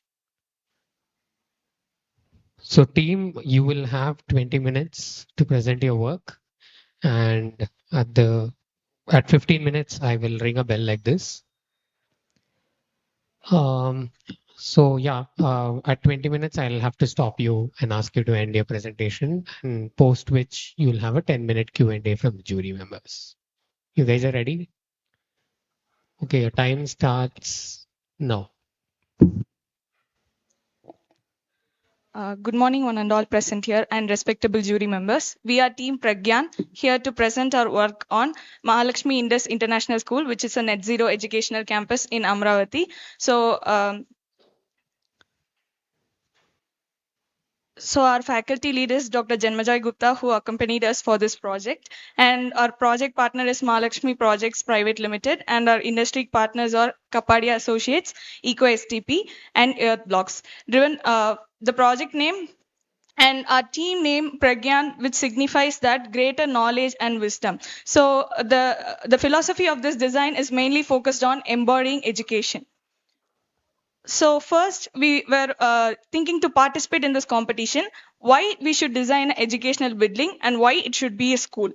So today's students are tomorrow's change makers, policy makers, and innovators. The environment in which they learn will shape them for the upcoming generation and which will help them make it sustainable. So coming to the why this project matters. So the problem statement shows that children spend nearly 30 to 40% of their formative years within educational environments. So many conventional school lacks on mainly these 6 points, which is high thermal discomfort and heat stress, power dependency and rising electricity cost, unsustainable resources, over dependence on municipal water supply, lack of cultural inclusivity, poor ventilation in conventional buildings, and poor connection between the learning and the environment. So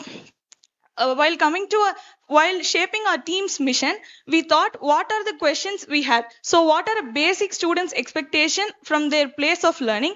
And can a school in a hot, humid climate become net zero energy, net zero water, low carbon, climate resilient without compromising the educational quality? And we as a team sat and discussed about what we faced in our school when we studied and what is not there. So our bags were very heavy, and we thought that why the educational spaces are not like a learning ecosystem. So we thought of incorporating those in our building.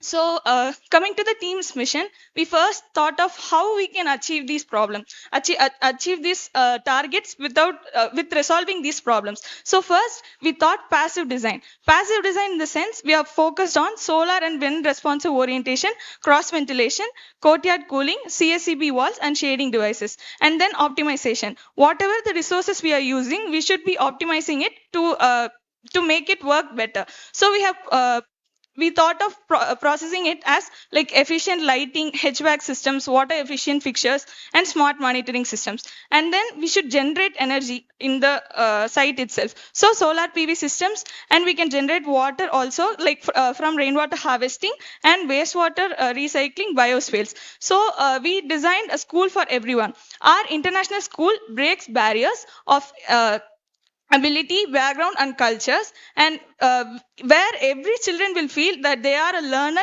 who belongs there and grows there and thrives there. We are like one campus, many voices, equal opportunities for all.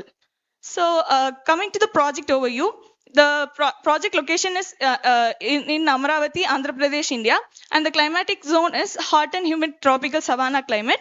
And our building is educational net zero building with pre-primary to grade 12. And our project partner is Mahalakshmi Projects Private Limited. Site area is of 8 acres, and the built-up area is 16,187 meters square. Occupancy is 1,000 students and 85 staffs. And the campus components mainly focuses on academic block, auditorium block, sports block, and staff quarters, service areas, outdoor learning areas, courtyards, and landscape zones. So who are the user group we are looking into? So like parents and visiting guests, students from the age of 3 to 18 years, and teaching staffs from the age of 25 to 50 years, and the non-teaching staffs. We looked into their needs, wants, activities, and emotions, and designed the spaces accordingly.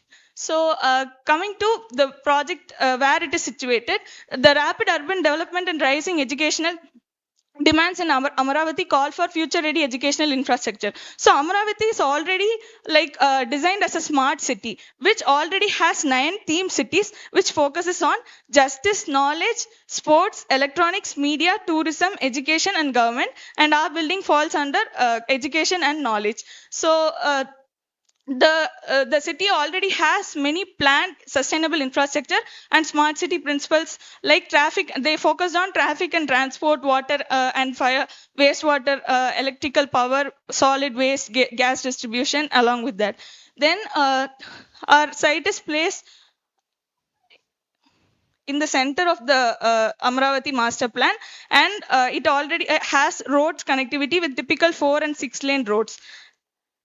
Then we did the climate analysis and analyzed temperature, where we focused on in the summer the temperature rises to 40 to 45 degrees Celsius, which shows the strong heat stress. And while looking into the relative humidity, during the monsoon season there is 70 to 90% of humidity, which causes distress.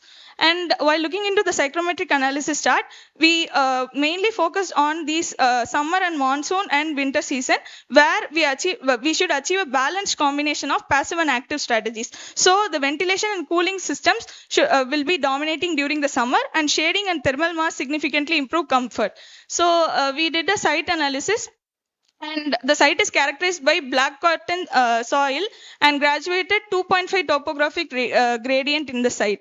Then we did the area statement based on the international baccalaureate standards, NBC and IS standards, and the total site area is 32,375 square meter, with the total built-up area of 16,155 square meter. The school integrates Government of India led innovation labs to foster creativity, and also it has implemented the Kalo India program to promote the sports excellence. Over to Guru for explaining about the design. So coming to form development and integration, we have came across 3 iterations. In that, according to our client's requirement and functional requirement, in that we selected iteration 3 because we have fragmented the overall mass into multiple interconnected blocks, which is actually helping in terms of lower solar exposure and wind direction, as well as self shading and forms. So we have designed this forms according to human centric design and climatic functionality, and also this function. Okay. Also this function, this is according to our users comfort and proximity. And also we have mapped students activities according to overall days. So this is basically looks at outdoor activity and indoor activity to make it comfort and safety. And while coming to site plan, so here as you can see number 4, this is our so this is our academic block, which forms the heart of our campus, and followed by hostel, auditorium, and staff quarters and all surrounded by it. And it has placed because of safety and accessibility. And you can see separate vehicular access road and pedestrian roads here and there. And this section actually demonstrate the overall visual graphics in that entire campus. And greenhouse, water tanks, sky bridge are actually encouraging that connectivity. And this plan, actually this plan oriented 40-degree towards prevailing wind, and we have segregated this plans into different spots like elementary, primary, and secondary. And we have introduced filler slab inside the classroom in order to reduce the heat gain. And these are the floor plans. And coming to library, this is functioning as a collaborative learning space. Here we have provided a different kind of lower system using cotton steel, which has no maintenance literally, and it can cut off the direct sunlight, and it can give a proper view from the inside. And this is the hostel block. So as you can see here, this is the void which will catch a wind, and it can circulate inside the building, and single loaded corridor. This helps to gain more direct light, and jali and deep verandas will cut the direct sunlight from the south facade. and the functionality. This actually helps to control and secure the building. And this is the hostel floor plans. And coming to this section, so you can see here, this is the this corridor is embedded with jali wall, which you can see here. By the sensor, it will detect the sun and direction. So with that, we can generate the energy as well through this. And these are the floor plans of auditorium, sports block, and then ground floor. These are adopt the same strategy as courtyard strategy. And then these views actually illustrate how the passive strategy can convert it into entry porch and connect to visual elements and all. And we have addressed the 7 SDI goals, which is net zero energy, net zero well-being and comfort, net zero water, sustainable buildings, and so on. And engineering and operation. So the goal target was 20 to 25 kilowatt per meter square a year. And what we achieved was from 18.6 TR to 10.2 TR we achieved, which is nearly 45 percentage, and 90% of the landfill we diverted. And also this cool roof structure, which is scientifically proven, which reduce the conductive heat inside the building by reflecting the sunlight. And it is actually reducing the heat inside by 6 degrees Celsius. And this filler slab, as I mentioned earlier, this actually reduce the consumption of concrete, and it's reduce the embodied carbon, as well as CSEB wall plus lime plaster. This is a natively manufactured material, and local material is also sourced within that local area. So it is also reducing the embodied carbon. So this is you achieved U value of 0.8, which is a good number, and we actually reduce the demand by optimizing the wall envelope. And these are the structural drawings we produced. And in overall condition in space, unconditioned area is 85.8 and conditioned area was 14.2. And these are the conditioned areas. And we used DOAS plus ERV and VRF, indoor units VRF. And these are the unit HVAC zones. And VRF operates only when indoor temperature exit 26 to 27 degrees Celsius, and operational hours is 92,000 hours per year. So 420 to 450 square feet TR, what we achieved, and it is 45 to 55 load reduction. And cool set point is between 26 to 27. And this is the waste diversion. 90% of waste we composed and recycled and recovered, and the rest of the 10% is going as a landfill. And these are the goals: 30% embodied carbon, but what we sourced was 40% of material is locally sourced within 60. So we are achieving that as well. And we are actually working on collaborative things as well. So handing over to Ponmani. Thank you. So moving on to the collaborative innovation. So our goal in this section is to reduce the embodied carbon, and by that we are aiming to do by innovating in the self-sufficient building system and also community participation. So that we have achieved through collaborative multi-stakeholder participation, where we have tried to include all the stakeholders' opinions. Since innovation isn't just a technology, it's a teamwork. So we have tried to implement eco-sewage treatment plant in our design, which is done using constructed wetlands and also natural filtration systems to treat the wastewater. This treated wastewater can be used for the landscaping purposes.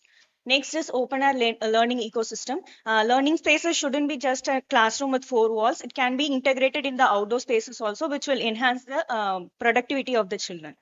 Next is agricultural biochar rainwater filtration systems. This raw materials has been sourced from the nearby villages. This biochar will be acting as the natural filtration medium, which will improve the water quality. And next is mycelium insulation panels, which is made from the agricultural biomass products, which can be used as panels for the auditorium, which will provide better acoustic systems and also thermal insulation. And next is bamboo play equipment for the outdoor learning and play. So which structures will provide climbing, balancing, and also interactive playing area for the children. So next we are moving to the health and well-being section, where here our main aim in the section is to integrate biophilic design principles across the learning and other living spaces. And this we have achieved through the main criteria that we have covered here, starting from the shading device analysis, which will help in the thermal comfort section. And we have also looked into the air quality CFD analysis, which will help in the better ventilation systems. And also we have looked into the daylight analysis. So starting with the mutual shading aspects, we have done the massing of the buildings in such a way that the mutual shading will happen, which won't sacrifice the daylighting of the classrooms, and also needed shading has been provided for the building. And we have also done the calculation of horizontal shading devices and vertical shading angle for each of the openings in each specific directions. These angles have been used. These angles have been integrated in the openings, and we have also created optimal window wall ratios for each specific orientation. And also we have proposed proposed specific the charja and the fins depths. And the SHGC value we have used for openings is 0.287 and VLT value is 0.393. And next is air quality. And most of the studies have showed that inclusive of indoor plants in living spaces is leading to the betterment of the indoor spaces. We have included areca palm and snake plant. So this has been planned in such a way that one medium-sized plant can be placed in per 3 to 4 square meter of the areas. And these plants have been aligned on the primary airflow pathways of the incoming natural places, which will help in the betterment of the indoor air quality. We have also done the CFD analysis for each season, where we have able to achieve approximately 0.4 meter square of wind speed within the classroom spaces. And also we have done ventilation analysis considering 40 as the strength of class students, and we have provided openings in such a way that cross ventilation happens, and with the window wall ratio optimization that we have done before.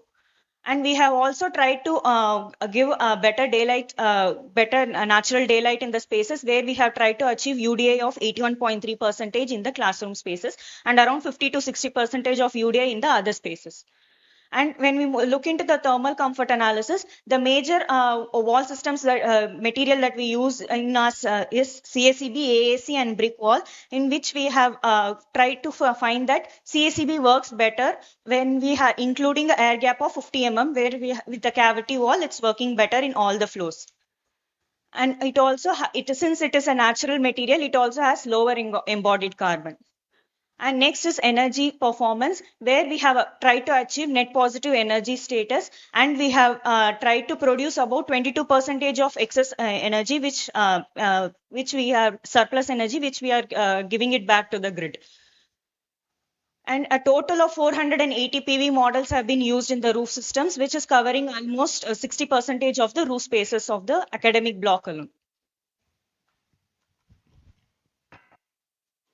So when it comes to water performance, what we have done is we have achieved the target of 40% reduction of water demand. And we have used, for that, we have used strategies like the dual flush system, the waterless urinals, then the aerators in the tap, and also low flow shower heads. So we could reduce the water LPD from these values, and overall reduction of about 40.32 in the domestic water demand, and also in irrigation by nano drip irrigation, and also Seriscaping, we could reduce the water demand by 41.17%.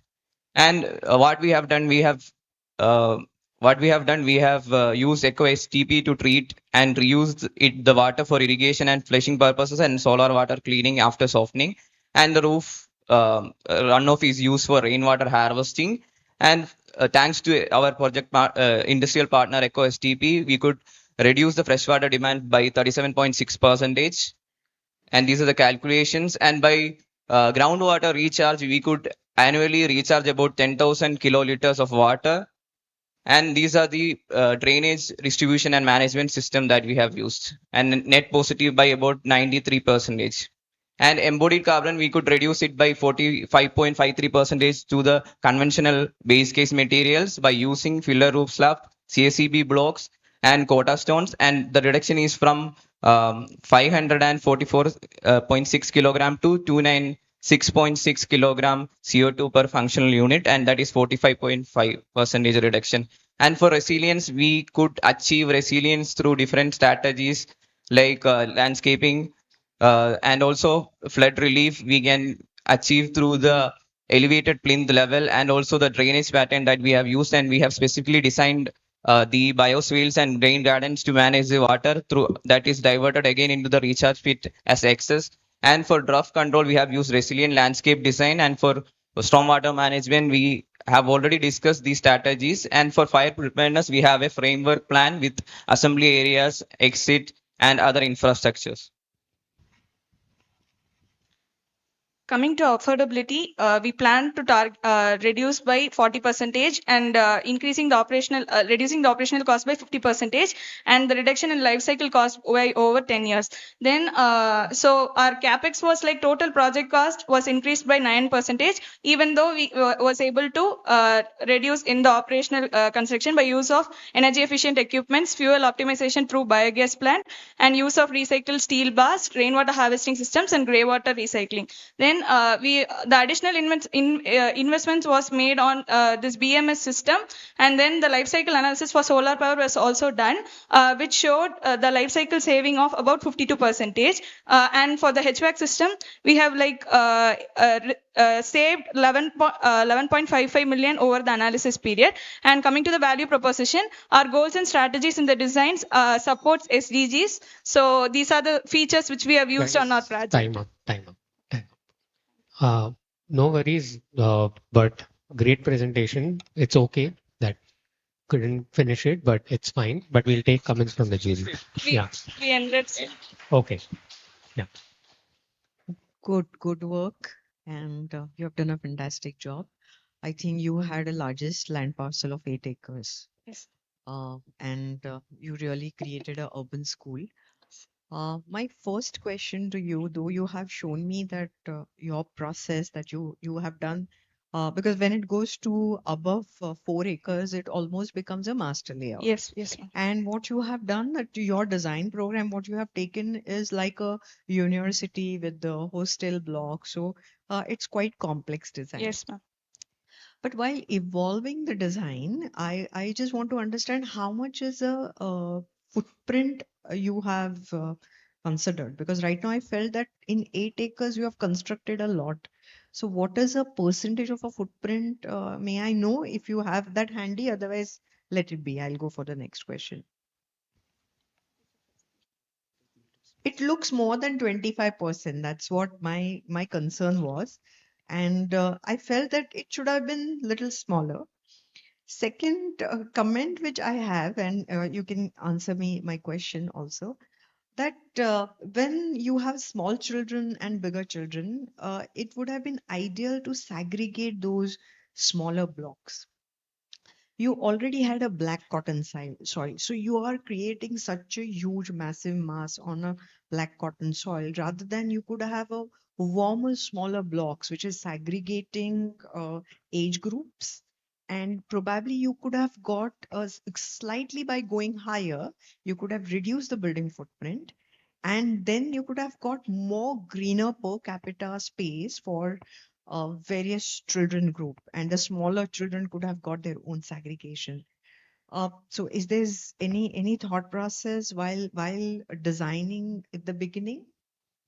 Ma'am, about 20% of the site is having the footprint. So what we have thought is, while designing, we have segregated those spaces. In between the blocks, there is only connections like sky bridges or like verandas. Through verandas, it is connected in the upper floors.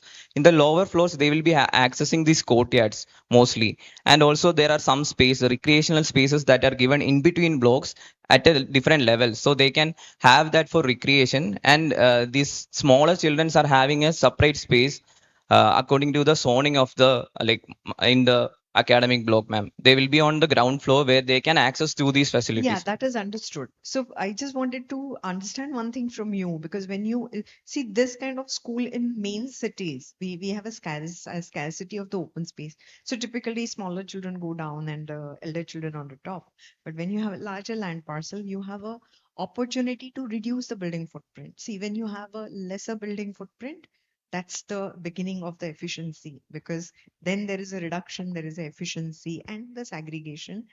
And you had a lot of ground space where it can be really humble and lowered for the small children, and not the children sitting on your top and all that. So there are several elements which contradicts, because then you have a playground in the extreme corner, then you have a hostel. So elder children have a very different behavior pattern when they have their housing next to it, whereas the small children are very, very fragile. So even from the architectural perspective, going slightly higher, giving more spatial quality will give you better results. That's what my thought process. So actually, in initial stage, we thought of doing that. But since we considered the solar exposure, since it's a hot and humid climate, we considered that as well. So if we segregate the blocks, separate blocks for each elementary and primary, the solar sun exposure, surface exposure will be more. So it will actually add on heat inside the building. So we thought of like concise the building say in same size. So here, if we take this particular area is for elementary block. So in ground floor and first floor, that elementary people will be there. And same way, this is for a primary and secondary school. So this particular portion for them only. So Just a little point. Yeah. When you have such a massive block, you're constructing more. And when you separate them, you can cover them with a lot of green buffer and barriers. That changes the whole. You can do this exercise later on and then just see your results. You have understood, I mean, all of you have understood the contest very well, and all of you have done an excellent job. But then you must try doing that and see the results. Yeah. That when you have a black cotton soil, you can really go green and limit the plinth by which, because it's a challenging for the construction, and then that is going to give you different results. Reduction of the embodied carbon by reducing the building footprint and concrete consumption gives you excellent results. Should I? Do you want? Thank you so much. I have a concrete question on slide 17 on your process also. So could you explain a bit more what is the conclusion out of the analysis, and why did it then evolve in this rotation of the building? It's not east-west, it's rotated it, right? Some 40 degrees. Okay. So first of all, this is north-facing building that we designed. So later we worked on solar exposure and all. This got more exposure towards sun. So which means it is gaining more sun inside the building. And this we segregated the building blocks. It is not visible here. So it is a curvilinear building. We segregated it for self-shading. And here also we found that courtyard is not working that efficient. So we tilted the building in towards 40 degree. So it will work in better in terms of solar exposure and also the prevailing wind. So wind can go through inside the building. So we actually provided the classroom as a naturally ventilated classroom. So this windows and all will be placed toward this prevailing wind direction. So that will be a good option for placing the classrooms and building towards that direction. So it's because of wind. Yeah, wind Because- and solar exposure. But you want to minimize solar exposure or maximize? Sorry. You want to minimize solar exposure. Huh. So and for that, the rotation, I think it's not the right move. It's my feeling. Sir, like it was an optimization challenge, sir. So our consideration was to optimize the wind while minimizing the solar. So both, yeah, it's both, sir. So as it was a warm, humid climate, we have considered wind more to naturally ventilate the spaces, classrooms, because of high humidity. Okay, wind first, sun second, basically. Okay, not sure, but okay. That now I understand a bit the idea behind. Okay, thank you. Thanks, Marcus. Riley. So even I had a lot of questions on this slide. So when you say iterations, first of all, what makes sense is if you are trying to make changes in one of the options. I think because if you see option 1 versus 2, it's significantly different.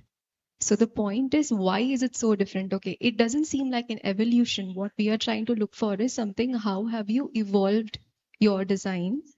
Maybe you might have taken, help from the data that you have in terms of the wind direction, maybe the solar direction. Yeah. Okay. This is the final form which we developed. So same way we worked for other forms as well. So since we selected this form, So we just showed that. Okay, so the previous one was basically you had 3 options and Yeah. then you evolved all of them and then you moved to this. Now, again, the question is why did you choose this one as opposed to the others?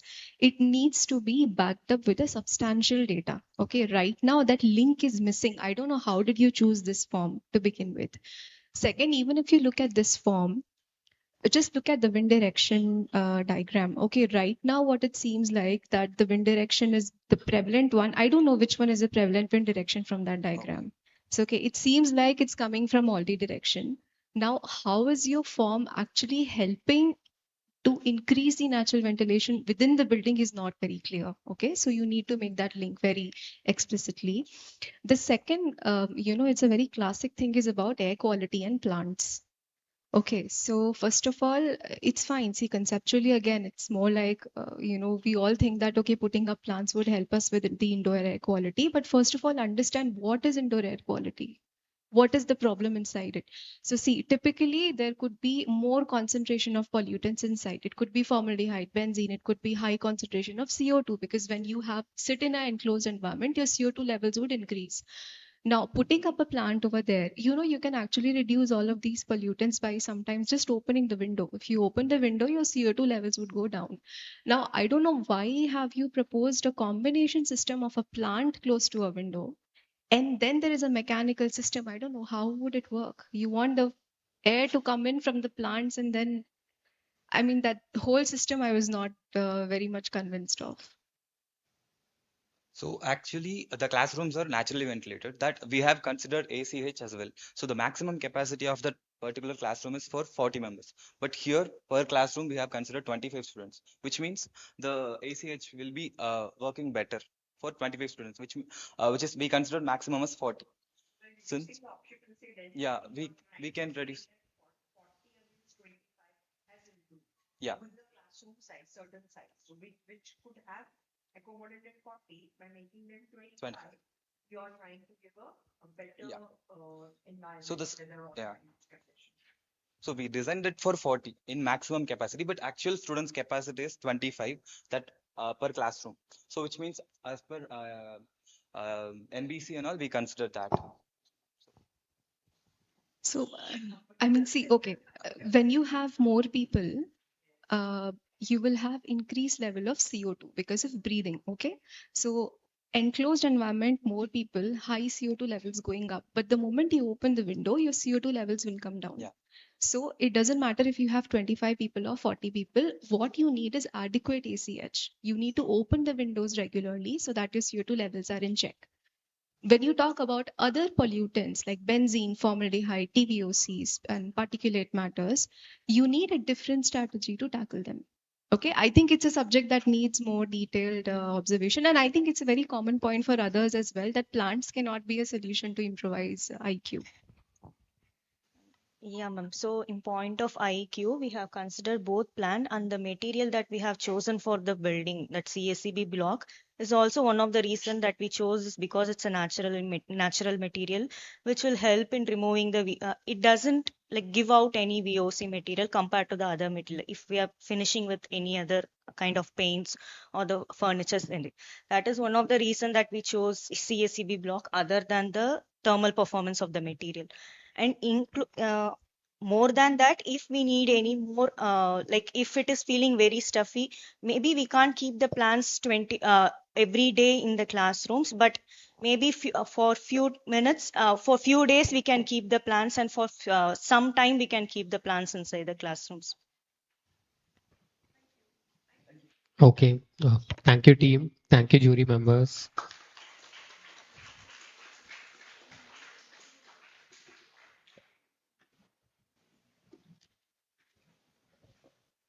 So we'll now break for lunch. We are a bit early, which means you have more time to spend for lunch, and we'll be back at 2:25 here.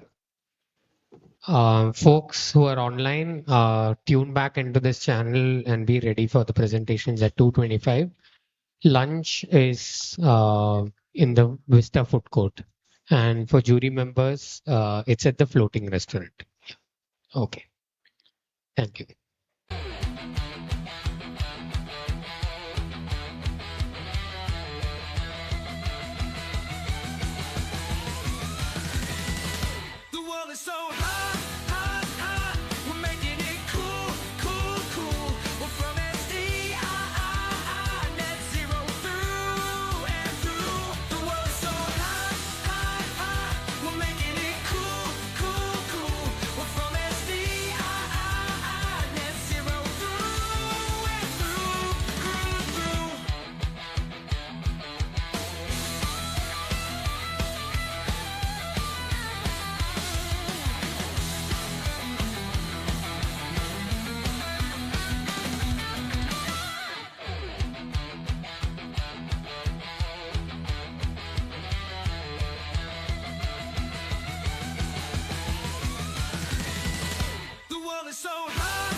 is so hot, hot, hot. We're making it cool, cool, cool.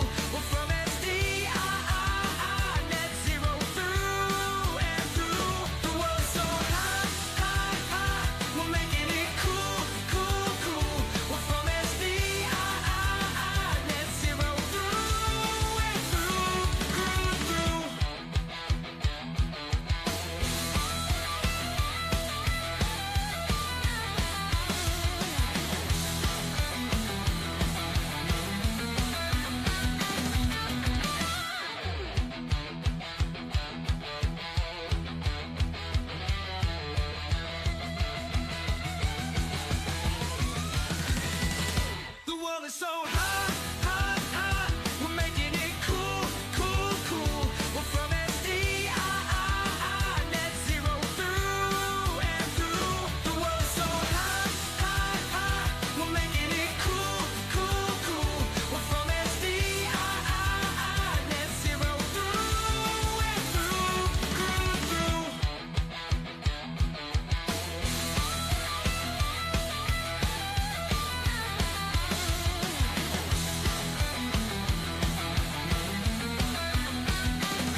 world's so hot, hot, hot. We're making it cool, cool, cool. We're from SDI, net zero through and through. The world's so hot, hot, hot. We're making it cool, cool, cool. We're from SDI, net zero through and through, through.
is so hot, hot, hot. We're making it cool, cool, cool.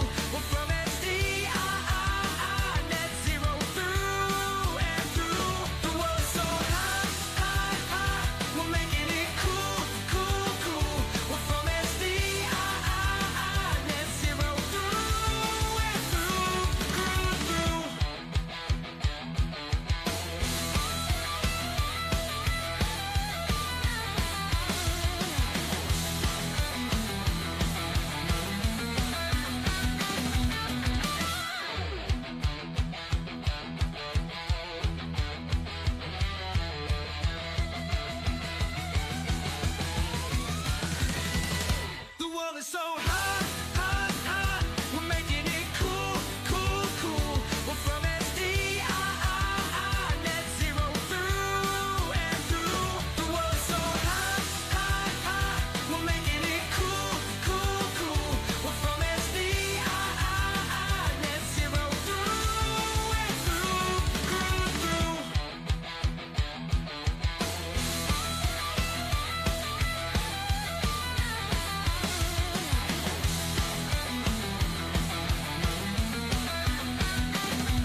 hot, hot, hot. We're making it cool, cool, cool.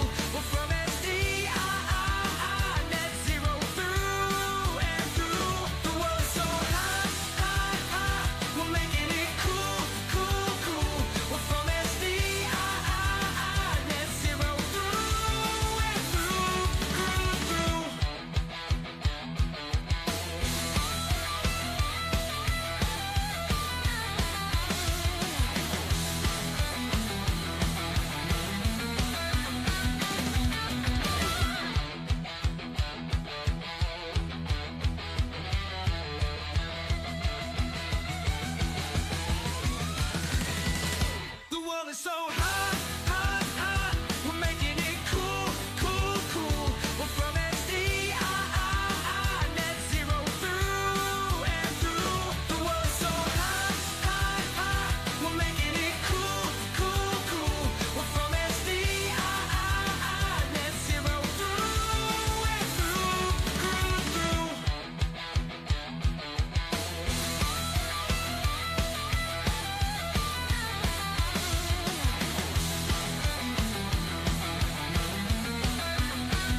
so hot, hot, hot. We're making it cool, cool, cool. We're from SDI, net zero through and through. The world's so hot, hot, hot. We're making it cool, cool, cool.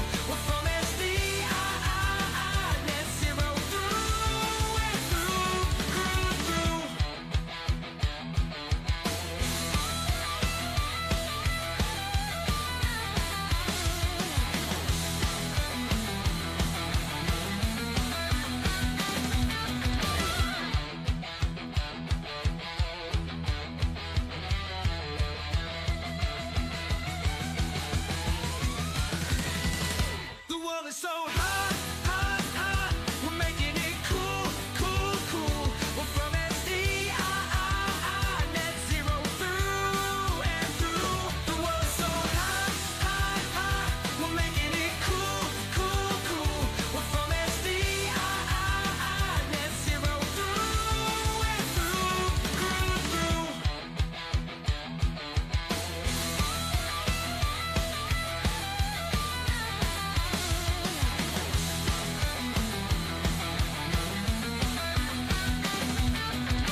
is so hot, hot, hot. We're making it cool, cool, cool.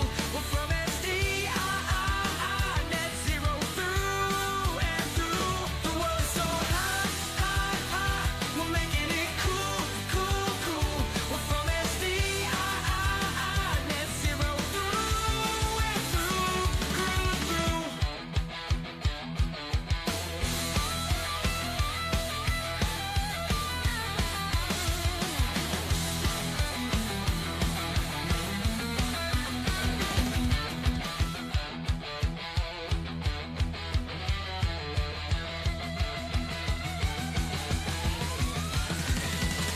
The world is so hot, hot, hot. We're making it cool, cool, cool. We're from SDI, net zero through and through. The world is so hot, hot, hot. We're making it cool, cool, cool. We're from SDI, net zero through and through, through.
hot, hot, hot. We're making it cool, cool, cool. We're from SDI, net zero through and through. The world's so hot, hot, hot. We're making it cool, cool, cool. We're from SDI, net zero through and through.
hot, hot, hot.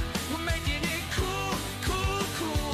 We're from SDI, net zero through.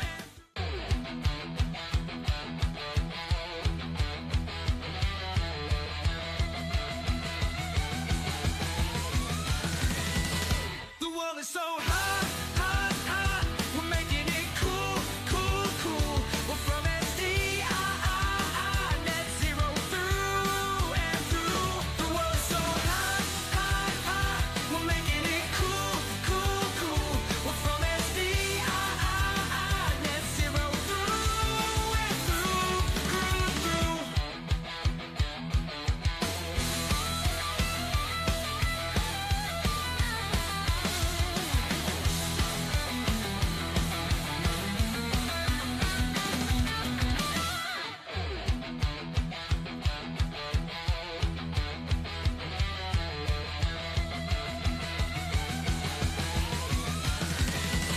The world is so hot, hot, hot. We're making it cool, cool, cool. We're from SDI, net zero through and through. The world is so hot, hot, hot. We're making it cool, cool, cool. We're from SDI, net zero through. So welcome back, everybody. I hope all of you had a good lunch, and hopefully we are not sleepy. But we'll get back to the presentations in the educational building division. So for the fifth presentation, we have Team Fracta. They have worked on Mewat Girls Rising School in No district of Haryana. So team, you will have 20 minutes to present your work to the jury members. At 15 minutes, I will ring a bell like this. And you won't have a 21st minute, which means I'll stop you at the 20th minute. After that, we'll have a 10-minute Q&A with our jury members. So keep your answers direct and to the point. You guys are ready? Okay. Your time starts now. Good afternoon, everyone. We are Team Fracta. And to begin our presentation, let's start with a question. What does it take for a girl to get an education? Our search for that answer brought us, Team Fracta, to Nu in Haryana's Mewat region. For centuries, Mewat sat along important trade and cultural routes connecting northern India. Today, however, Nu faces India's most pressing educational challenges, apart from harsh climatic conditions. So before we present our project, we invite you to hear from the girls themselves. Early marriages and high dropout rates cut down on opportunities of empowerment for young girls.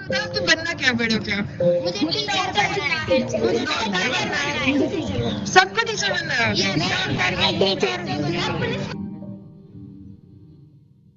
गर्मी भी ज्यादा गर्मी लगती है और उसके लिए भी तो कुछ सिस्टम होना चाहिए ना सिस्टम से पंखा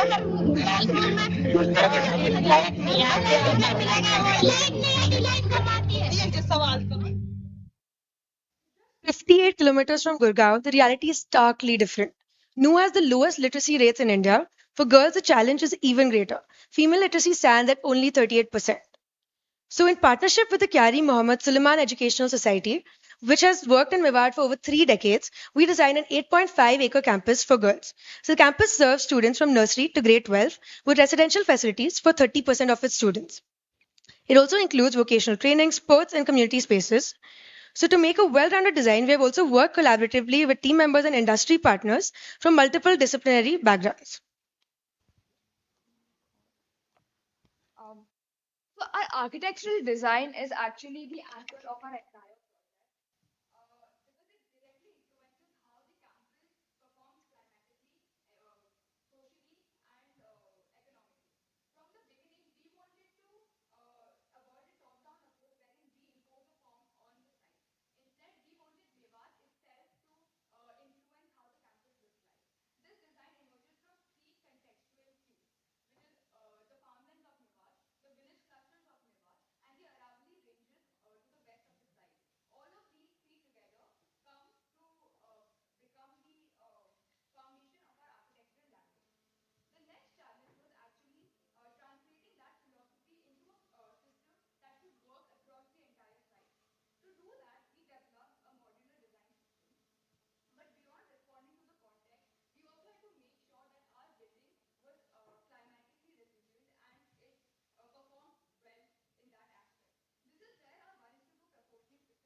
our campus also becomes active after hours.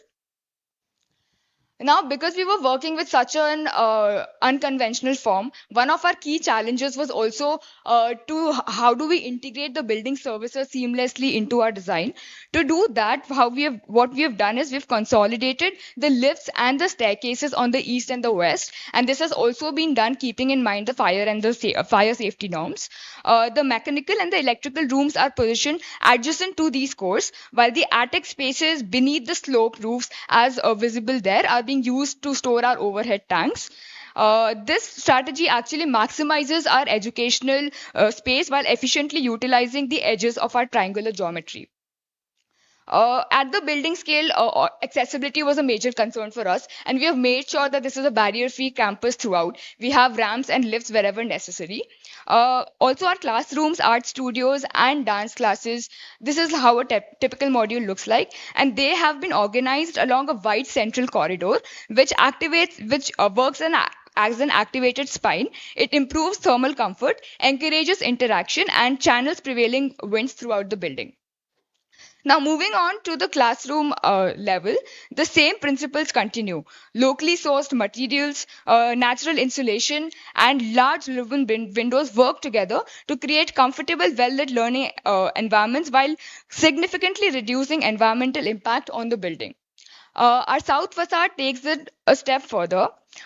This is an automated shading device that we have developed, which adapts throughout the year based on daylight requirements, and it also improves our ventilation performance. To demonstrate how this works, we have fabricated a full 1:1 prototype of the shading device, which you can see here. We've also motorized it, so in case you guys want to see that, we can do that after.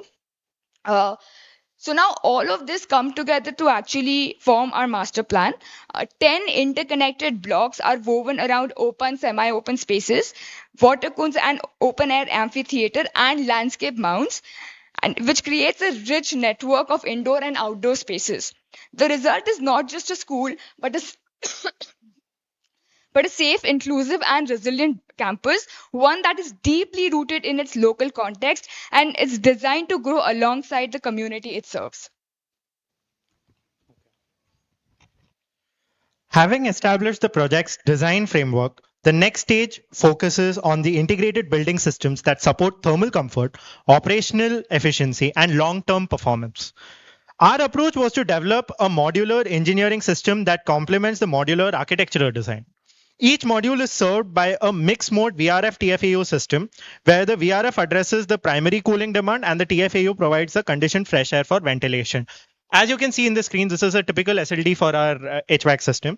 Supply and return ducts connect each classroom to a floor level AHU, where the two systems are integrated in a 70-30 ratio.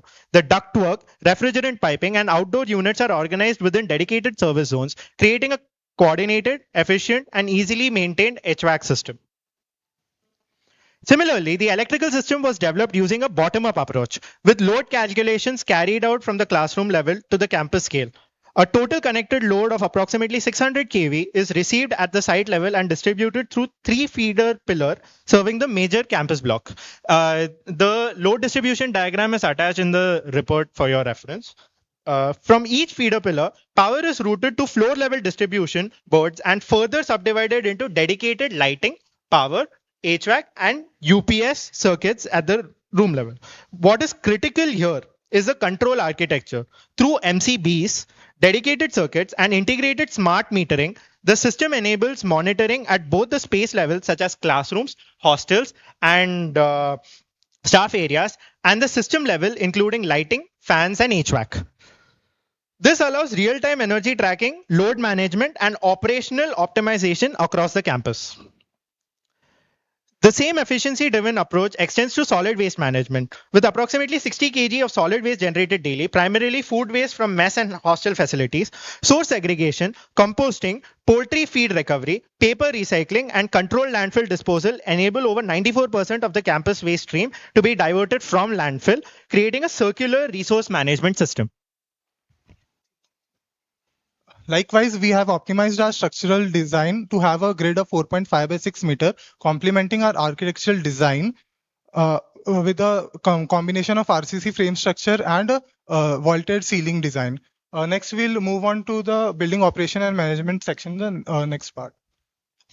So to push performance beyond conventional designs, we developed three prototypes or three collaborative innovations. Our first innovation, developed with Kamath Design Studio, uses cement-free sun-dried adobe bricks made from site soil and recycled sand. Our second innovation adapts Sarkanda, a locally abundant dry grass, into a lightweight shading system. Developed with artisans in Haryana, it improves thermal performance while supporting local craftsmanship and livelihoods. So both interventions are low-tech, locally maintainable, and solutions that can be repaired and managed by the community without specialized expertise. Now, another major challenge we identified was that achieving net zero performance is one thing, but maintaining it after occupancy is much harder. So to address this, we developed a stakeholder-focused dashboard platform that transforms real-time data from energy, water, food systems, attendance, and timetable into role-specific insights. So our goal was to make building performance data relevant and actionable. So for example, after a morning attendance is recorded, kitchen staff receives the day's student count through dashboard in their local language. This helps accounting for how many meals need to be prepared and reduce food wastage. Now the administrators can access long-term trends and historical data, enabling informed decisions on policy, procurement, and budgeted planning. So for the students mainly, our goal was to make sustainability education and inclined to the NEP platform curriculum for classes 6 to 8. So the platform uses an interactive game powered by real-time building data. Classrooms compete to be the most resource efficient while collaborating on shared goals like reducing food and water waste. As targets achieved, the virtual ecosystem grows and the students get to kind of compete and have fun with it. So now this prototype, which we have made right in front over here, serves as a proof of concept for our real-time data collection architecture. The yellow lights represent lighting fixtures. Classrooms participating in the student engagement game are individually metered, allowing us to collect room level energy data. Now, we also collect and log renewable energy generation data. The blue lights represent HVAC systems. And additionally, we simulate room occupancy against cooling curves. So this helps us identify opportunities for efficient pre-cooling and load shifting based on changing school occupancy patterns. As you can see, I've just received an alert.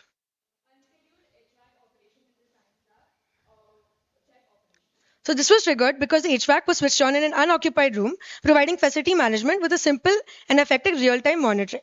So this is also a crucial step towards a potential fully autonomous system in the future.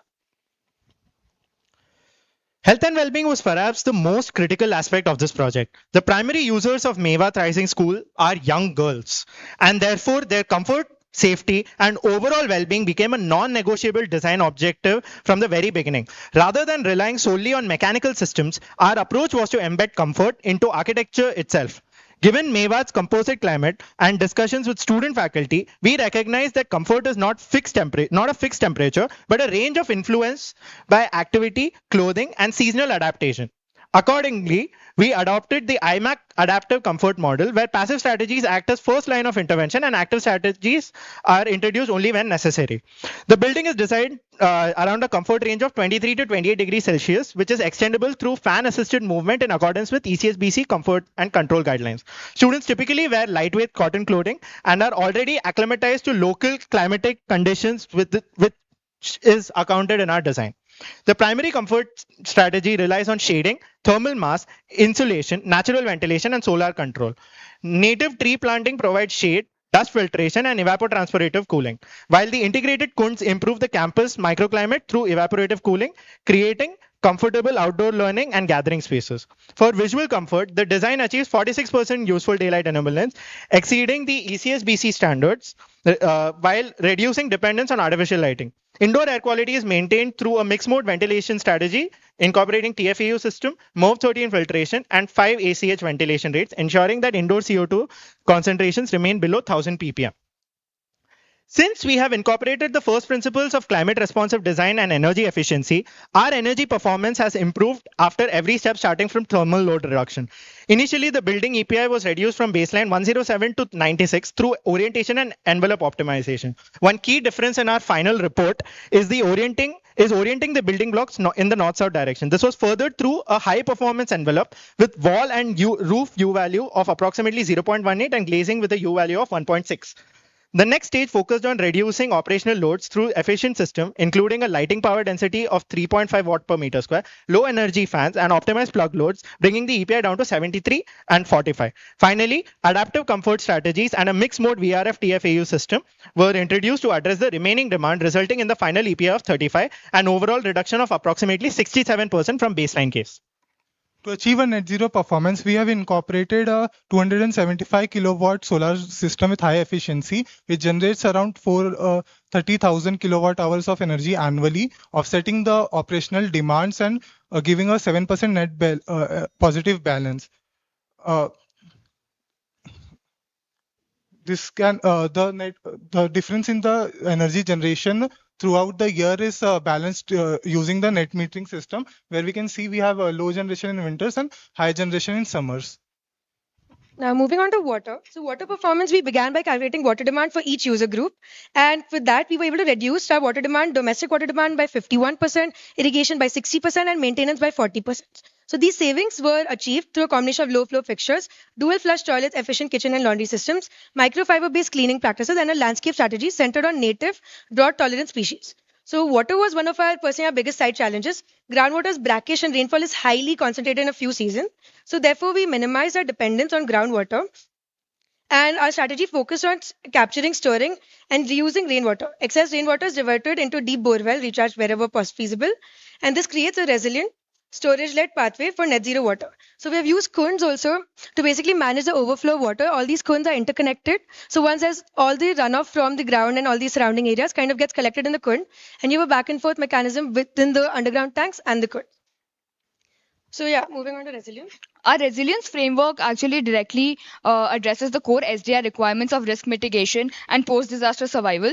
Because this campus serves young girls with 30% residing on site, we have systematically mapped 4 acute regional hazards: seismic threats, flash floods, heat stress, and and service disruptions, to definitive architectural and engineering counter strategies. As already explained, for seismic zone, it being in seismic zone 4, and to mitigate seismic disaster, we have used a robust RCC framework following the IS 4326 standards. For climate analysis also identified extreme heat as a key challenge. To address that, we have combined efficient cooling systems with passive strategies such as insulated walls, shading devices, and water bodies, creating comfortable learning environments even during the hottest months. Lastly, we address the flooding and utility disruptions through an integrated water and energy resilience strategy. The water strategy has been already explained, and combined with our rooftop solar and battery storage, the campus can operate independently for up to 48 hours.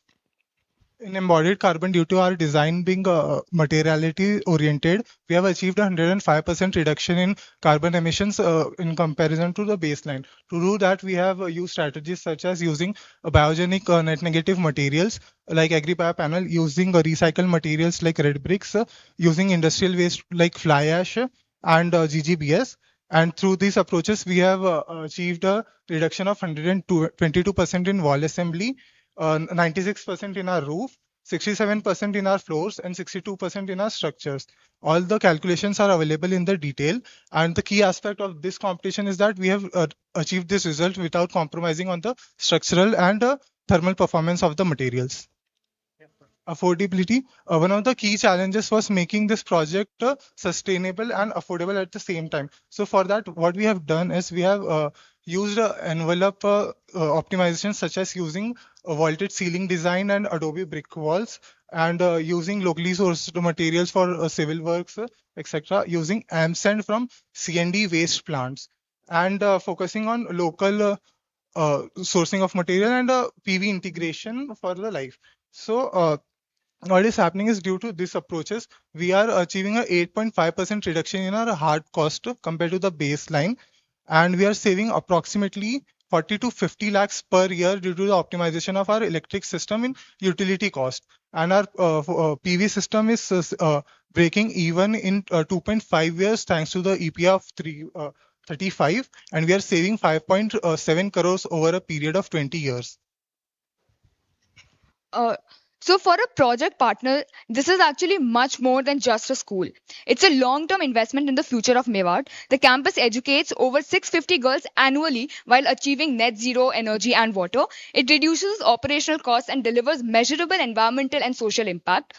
As a living test bed, it generates knowledge for future climate resilient schools in similar contexts. Sustainability is embedded into learning through gamified interactive dashboards. Together, these strategies create a scalable model with the potential for impact from the local to the national level. The building is constantly learning, acting like a living organism, which continuously adapting a replicable model for the region of Mewat that can be followed. We're not just designing a school, but designing a condition for possibility for the girls of New Mewat. Thank you.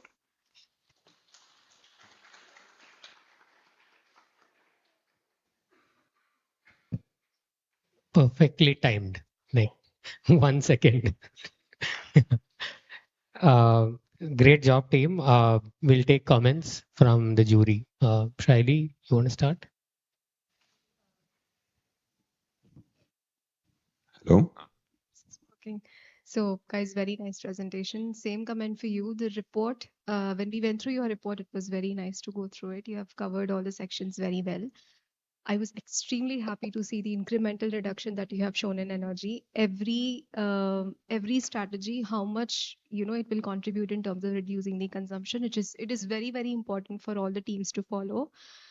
I had a question on some innovative, techniques that you are introducing, like the jali and screen, no, which is how do you call it, sarkanda. So sarkanda screen.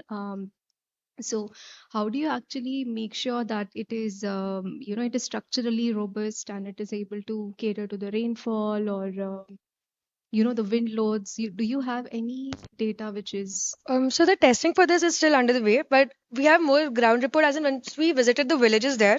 Sarkanda is very actively used as a walling material. They also use it for their roofs. Okay. So the mats which you've seen, so you can see it is obviously not good. It requires replacement every couple of months. But the thing is that skills for it exist within New Mewat. So yeah, we would obviously like to further enhance these screens, but we'll need to add some weighing mechanisms so that these don't fly away and stuff. But yeah, we have just seen this being used actively by the locals for years after years. So from that, we have based our judgment on how we can use this in our building. Okay, okay. And the next question was on the carbon calculations. The same thing applies because in terms of these emission numbers, I know that it will be negative for sure, but I mean, holistically, how are you able to achieve like 105% of reduction? That was one question. And Okay. so yeah. Okay, so that was majorly because of the use of biogenic materials like agribio panel. It has a negative emissions. And for insulation, we use natural insulations like straw thatch and etc. So that also added to the net negative part of it. Apart from that, the use of Adobe bricks, we have introduced thatch in the composition of the Adobe bricks also. So there also there is some negative reduction happening. Other than that, the lowering part is mainly due to the use of 100% recycled content steel in structure and GGBS in concrete and all, and fly ash and other materials. And apart from them, one major part was using AMSENT from CND waste plants. So that also reduced a lot of emissions. Okay, interesting. And last point was about the digital platform that you guys spoke about. So how would it be actually used? One thing you spoke about was some gamification of, sustainability actions. So, I mean, how would kids understand how to use it and who would be actually operating and controlling it? So for this system, right, we have multiple dashboards. I'll specifically talk about the game dashboard. So for NEP, there's this prescription which was released a couple of months back where they said they wanted to include the study on sustainability. So we thought the best way to do it was to create a game. So what actually happens is each class has its own metering system, and the display over here, you would see different icons for how much energy they're saving, how much water they're saving. So the water saving and the food wastage saving happens at the school level. But for electricity, just for classes 6 to 8, we will have these metering systems built into the MCBs for each class over here. And would it be displayed? Yeah. So it'll be displayed. So each classroom has a smart board system where they can actually interact with it, and every day they can come see their progress. But also the fact is that they can also compare their progress on other class, kind of pushing them to, like switch off lights when they're leaving class, switch off the fan. We want them to very much be an active stakeholder in this process. And with the gamified model, so by the end of the 3 years, which is like 6 to 8, is the age group we have chosen, because that is prescribed by NEP and they also have a much more better understanding of a lot of systems. So by embedding it at a younger age, this is something we hope to inculcate for the rest of their lives. But also as a gamified model, if this gets scaled up, let's say to the level of India, where multiple schools are participating, we can also have like inter-school competitions on how each school is performing in terms of achieving these goals, where the students, everyone is actually a part of this collective system, which is being displayed. They can have announcement in assembly, but yeah, that's our idea. Thank you.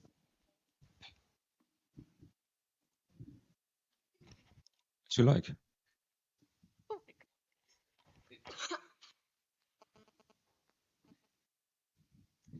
So sorry. Thank you. Thank you for the presentation. Nice technical details. So, and you, of course, provoked the question. Could you explain more about I think I wrote solar chimney in a report. Where is it integrated and how is it working? What is the idea behind? So this is a shading device. So like we explained on our south facade, which is inclined at 30 degrees. So we have these spaces. Like, where is that? Yeah. So we have put that on the south facade so that, and we have made it adaptable in a way that the slat can close and open. It's over the corridors. Yeah, yeah. Right here, right here. Okay, and at the top not. No, not at the top. These are where the solar panels are. Okay. Okay, and you open it to to increase the airflow. And also the daylight. So depending on the daylight requirement, this can be adapted and the degrees can be changed. So if you want more sunlight, it can, open during winters, for example. But it's a transparent element, or is it opaque? Yeah, this is a polycarbonate sheet. Right, so it has a high transmittance of daylight. Yeah. Anyway, right? Yeah, yeah, yeah. Like it has like wait. Yeah, it is translucent. Right, translucent. Yeah. Okay. So you get a bit more daylight when you open it. Also, the airflow, essentially, what we're achieving is what is the primary function of it, more than just the light. Oh, okay. Okay. So the main wind direction is east-west. Yeah. The best ones are what we want to actually use. So that's the reason why the corridors are facing east-west, right? Okay. Okay. Thank you so far. So how it helps? Because you are allowing south side to open because that's where your slats are, your sloping profile. And then you are saying that it's a hollow, north, east, east and west is open. So it's anyway a channel or a tunnel. So you're anyway allowing that wind to go in. And then by opening those slats, what are you achieving?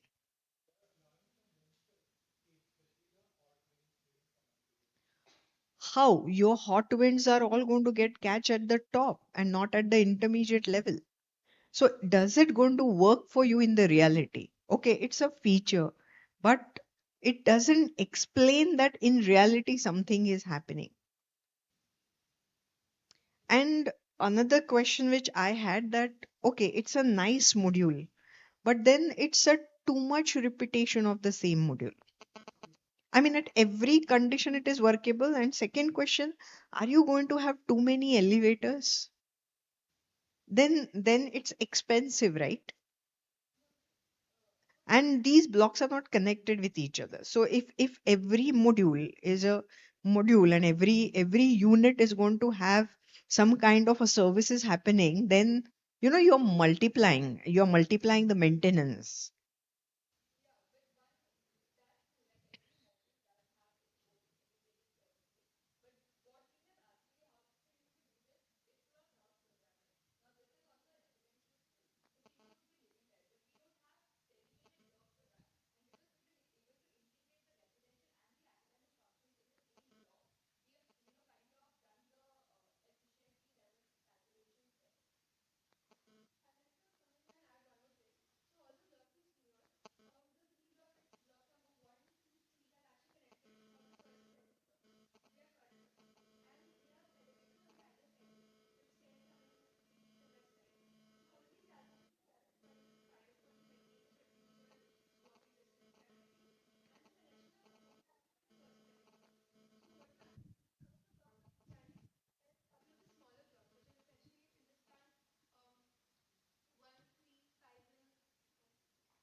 you're not showing it and you did not explain it anywhere. And when you explained your module, you just showed that every element and every module is self-sufficient for its all mechanical as well as elevator parts. And then it's very expensive for any school to have so many multipliers of elevator and there is no connectivity. So though you have shown a lot of savings, but then I see that as a over design also. So you have to make sure that you're not over designing just because you are after certain module. So efficiency is very important from every component. And with respect to base case, no elevator to elevator, probably it shows you certain results. But what is the efficiency and how many elevators you actually need? I stay up and then I have an elevator. Why? I mean, uh, you will need elevator in this for any physically challenged person or a old person or somebody is injured. Otherwise, do you need so many elevators?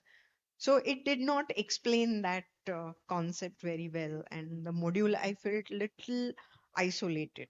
That's what comment I have. Yeah, Everything else is fine and very nicely done. thank you. Any other comments? We have a Well, minute. one question I have. Sorry, Yeah. you said the south facade has a reason because of maximum sun. What kind of latitude is this project? So in Germany, we typically have 35 degrees as maximum or as ideal for solar. I'm wondering if it's in this low angle. I would say it's more actually horizontal, or maybe I'm wrong. Yeah. This 15 degree is something which is recommended for south side. Not 100% of south side is recommended, and sometimes solar panel doesn't function. So what sort of a analysis you had run when you are saying that such a steep slope you're going to have a solar panel? So your roof profile conceptually you said it, but it did I mean that analysis did not we could not capture that analysis through your presentation. So in that 28 degrees actually, our coordinate, and which is why we work with the 30 degrees. And as like you rightly mentioned that we don't need all the solar like changes that are happening. We want to also like just stay enough. So this is where also I think like the gamification and the sensoring that we have done and some of the sensors we've shown here. So our light sensors we've actually worked in a way that we only put the solar panels that's necessary and the solar panels themselves can move a little bit in case they want to like throughout the year for maximum efficiency. We don't have to put solar panels everywhere. But only I felt just just 1 second. Okay, Only 30 thing, seconds. yeah, Yeah. only thing I felt that there are too much of technology. Is it difficult for such a local level school to handle so much of complexity?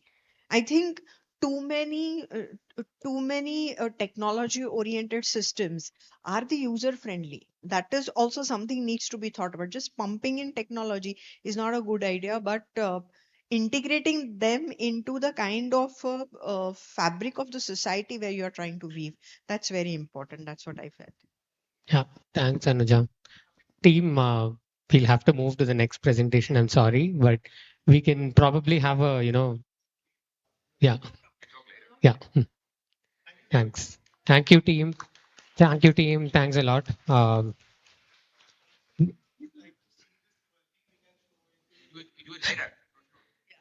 Yeah. So, team, we'll take 5 minutes for the next presentation, and team, you can move your component model out.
So one last presentation for the day. So our final presentation is from Team Deepashala. They worked on project item in Srikakulam in Andhra Pradesh. So team, same instructions as before. You have 20 minutes for your presentation. Check. At 15 minutes, I'll ring a bell like this.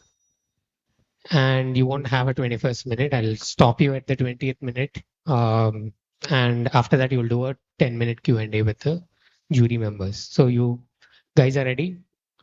All the best. Your time starts now. Hi, this is Jayakitna, team lead of Team Deepashala. Our project is born from two villages where aspirations did not meet the development.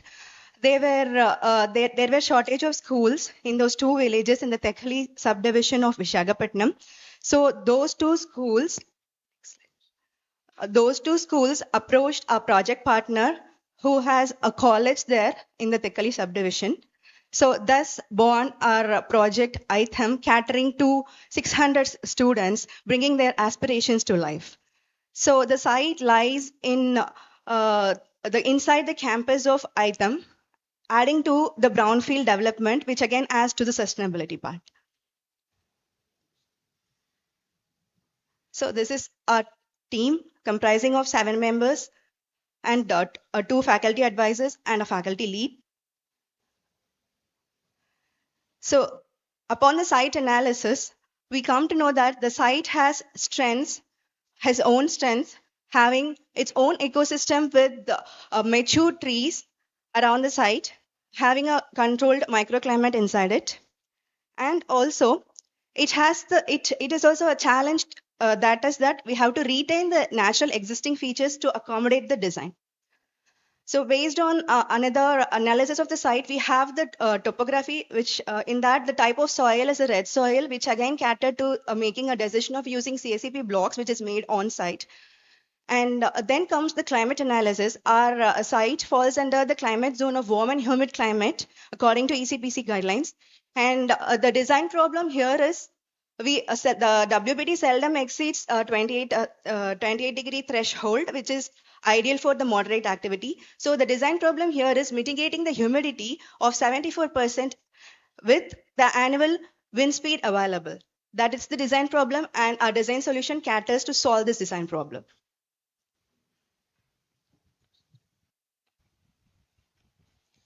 The total site area is 12,752 square meters. The ground floor area is 1,437, which only takes 15% of the site. The building is oriented along the north-south axis with longer facade facing north and south, which minimize heat gain and improve thermal comfort. The design preserves all 43 existing trees on the site, including 30 mature trees that are over 50 years old. These are the existing trees. The building layout was carefully planned around these trees, ensuring minimal site disturbance, maintaining the existing natural ecosystem. The building is placed at a distance of 12 meters from the trees, a venue to avoid the leeward effect of the trees.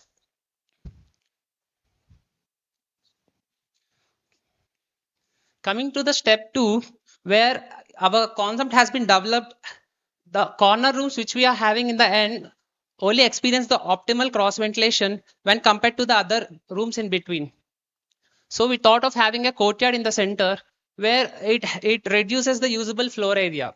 From that, rotating rooms by 45 degrees, it forms a diamond layout aligned with prevailing wind of southwest direction. Locating the corridors along south facade provides self-shading to the lower floors, reducing solar exposure, and it reduces the heat gain. A perforated jali wall is designed to enhance natural ventilation through the Venturi effect. As air enters through larger openings and passes through the smaller apertures, velocity has been increased and passive cooling will be provided in the space. The same jali wall brick is used in the corridors, parapet walls, below the windows and above the lintel levels to continuous airflows, which improves indoor air movement.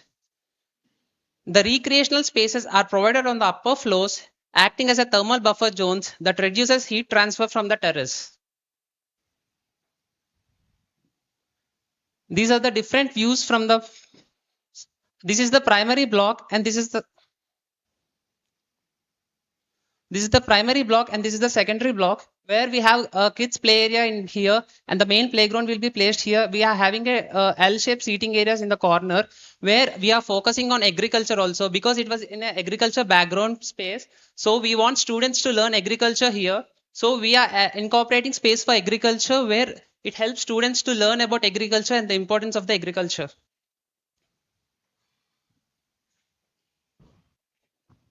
So when it comes to engineering and operations, we have adopted jack arch roof, which is born from the discussions with our industry partners.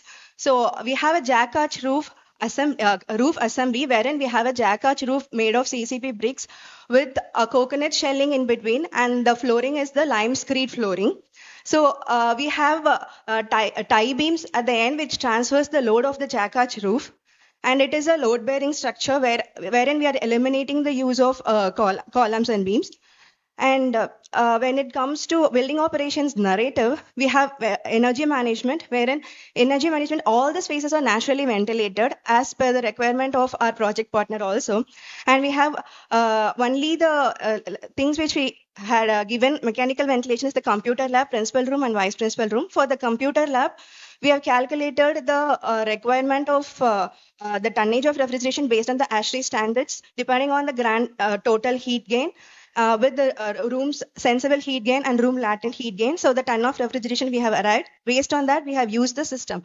The split AC systems, 4 numbers each of 1.5 ton requirement. So then as the storage, we have 70 kilowatt of energy energy stored in batteries, which is generated to solar PV system, and the excess solar power is sent to the grid. So when it comes to solid waste management, we have the composition of the solid waste management, wherein the paper and cardboard occupies 50% of it.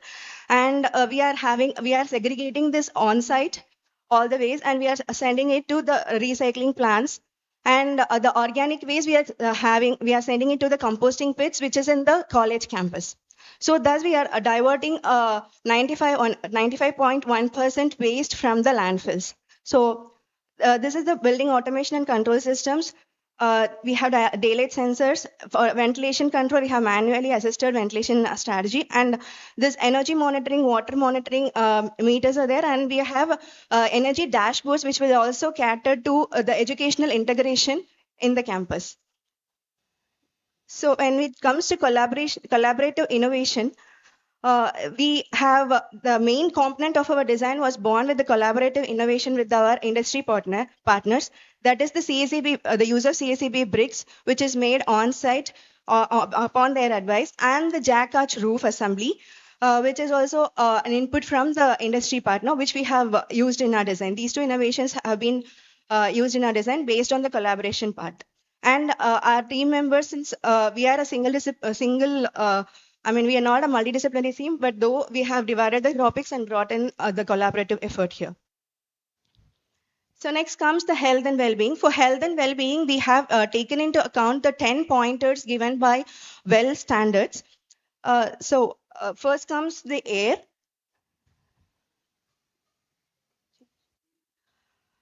First comes the air. We are able to achieve, since as said in the architectural design, we have a 45-degree tilt in our plan in the direction of the prevailing wind, which increases the coefficient of effectiveness of the wind.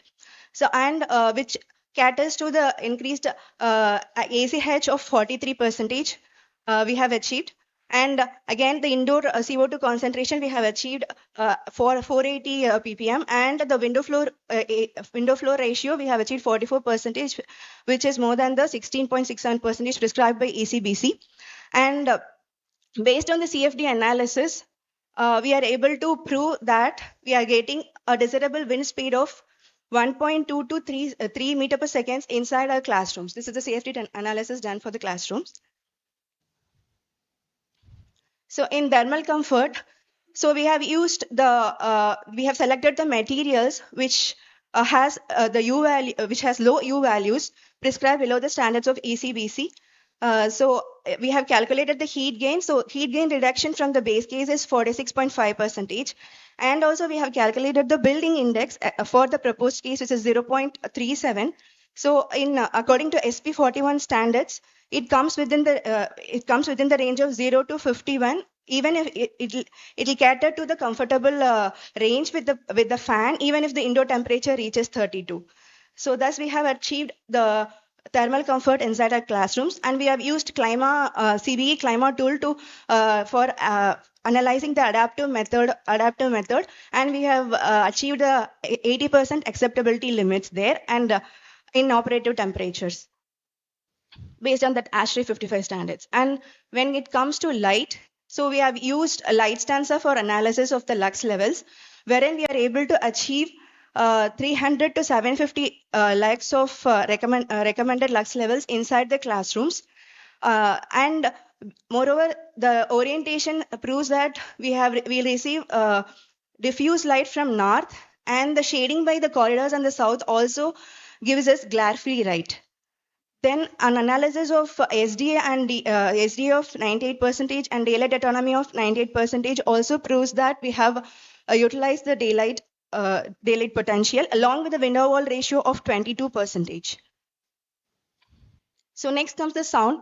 So we have achieved the reverberation time of 0.8 seconds and speech transmission index of 0.8 seconds as prescribed by the WHO standards. So we have used bamboo baffles as one of the main element here for absorption coefficient, other than the absorption coefficient of our materials.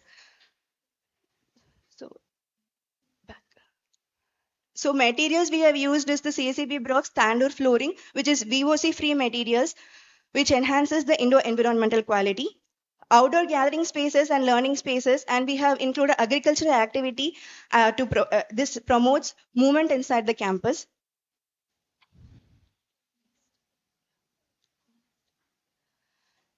So the water, we are providing the clean drinking water, and we have designated water areas. And nourishment is the behavioral change we are triggering. And the 5 koshas of development also we are encouraging by a sensory trial in the school.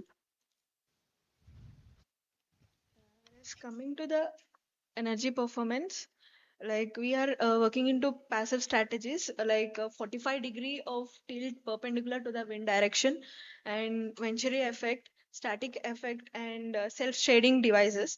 So by this, the comfort level inside the classroom, it's almost 77.3% have been obtained, as referred from the psychometric chart, whereas 28% by the adaptive comfort ventilation. And by all this natural ventilation, like mitigating the need of the mechanical ventilation that reduces the energy demand, whereas coming to optimizing light and so we are reducing the EPI, and the energy balance is like we are having a surplus energy of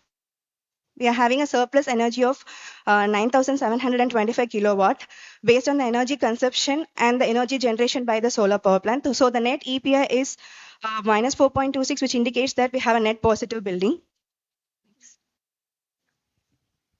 So coming to water performance, we have integrated water conservation strategies, which includes certain strategies like dual flush systems and using of native species, which reduces irrigation, and censored urinals and taps. Which with these strategies we have achieved around like 30.17% of reduction in water consumption. So we have, and coming to the embodied carbon, we have used CSEB in the place of conventional brick wall, which reduces around 88.4% of carbon emissions. And we have used Tandoor flooring, which reduces around 64% of carbon emissions when compared to the vitrified tile flooring. And we have used CSEB jack arch, which is reducing 56.3% of carbon emissions when compared to conventional concrete roof. So totally we have achieved around 88% of reduction in the carbon emissions with the materials. Coming to resilience, the Vishakhapatnam lies on the cyclone-prone bay of the Bay of Bengal, and it's almost 150 kilometers far from the site which we have taken, and as it is in the eastern side of the site, like we have mangroves, like where we completely it's like part windbreakers to the site, and apart from that, behind the uh, linear form which we have taken, and we are completely of existing trees in the site. Those also acts as windbreakers to the site. So heat resilience, as said, we have reduced the heat gain by 41%, and the WBT seldom exceeds 28 degrees Celsius. Thus, and along with the evapotranspiration from the trees, we are making the building heat resilient. Uh, so the energy resilience and community resilience, as said, we have the solar backup power, which can cater for 4 days during emergency periods, and this can act as the community shelter during the disasters. So coming to affordability, we have reduced the affordability from the base case capex down from the base case of 120 million INR to 117 million by using of jack arch assembly and CSCB blocks rather than from the conventional materials, which reduces the requirement of RCC structures, and the extra cost is borne by the solar PV. So the OPEX benefits for that indicates that we are having a NPV of 25.8 lakhs, which is more than when the NPV is more than zero, the project is feasible. So the payback period is 7.8 years, and the IRR we have achieved is 13.2%. So now comes the value proposition. So the project partner, as said, he will have the OPEX benefit and the NPV and IRR benefits, which indicates that the project is a feasible one. The industry partners is the knowledge exchange we had with the industry partner, which catered to the main decision makings of the project. And for the end users, we have this enhanced this 5 koshas, that is the 5-fold development in children by enhancing the IEQ, the sensory trail using the Thandoor flooring and the CSCB blocks, and the outdoor learning spaces, and integrating the agricultural activity, which is a part of the villages around, into the design. We have able to achieve the 5-fold development in the children. So this is the synergy chart. Rather than taking all the decisions, this is the web of impacts which is made by each decisions. So from the climate analysis, we are having a warm and humid climate, which has led to the decision making of linear form facilitating ventilation. And in the prevailing wind direction from the climate analysis, we have rotated the form to 45 degrees tilt, so which cater to the passive design strategies and the achieving the thermal comfort zone. So from the site analysis, we are getting on the analysis, we are getting this raw material for CSCB block, which again gives a reduction in capex. And from the collaborative innovation, we are getting the jacker structure and load and avoidance of load bearing structure. We are reducing in capex. And again, from the use of CSCB, we are reducing the VOC and getting the enhanced IEQ. So this collaborative innovation design decisions have led to reduction in embodied carbon also. So from the passive design strategies, we have achieved thermal comfort and daylight optimization, which led to energy load reduction, which again catered to the net positive energy building, and which again catered to the value proposition. From the reduction in capex, we have achieved the affordability and feasibility, which again cater to the value proposition to the project partner. So a reduced building footprint from the climate analysis and site analysis, we have reduced the building footprint, which have led to enhanced groundwater recharge and rainwater harvesting systems, which has given us the net positive water and net positive water, net positive energy, and the IGBC net zero waste, which we have diverted with the 95% the waste diverted catered to the IGBC net zero waste platinum. So all this has catered to the value proposition to the society at large and a path towards sustainable development.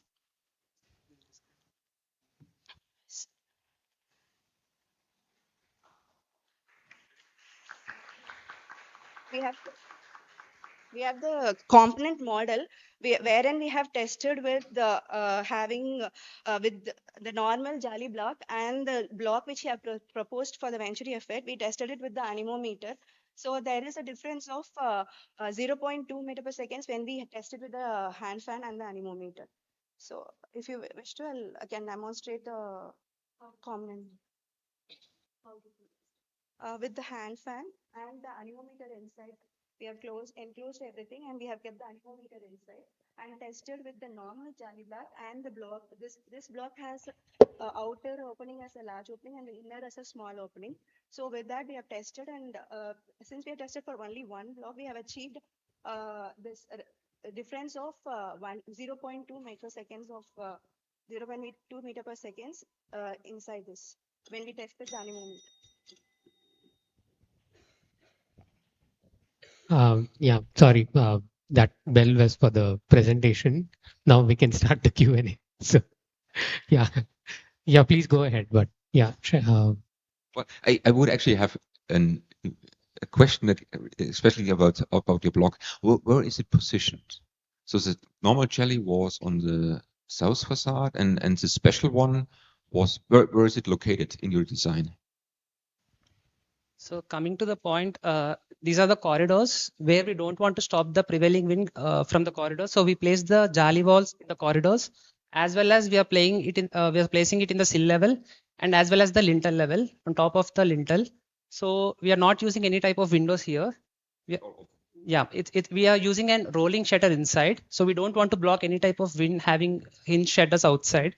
So the prevailing wind comes from the southwest direction from the jali walls, and as well as from the jali walls placed in the sill level and as from the lintel level itself.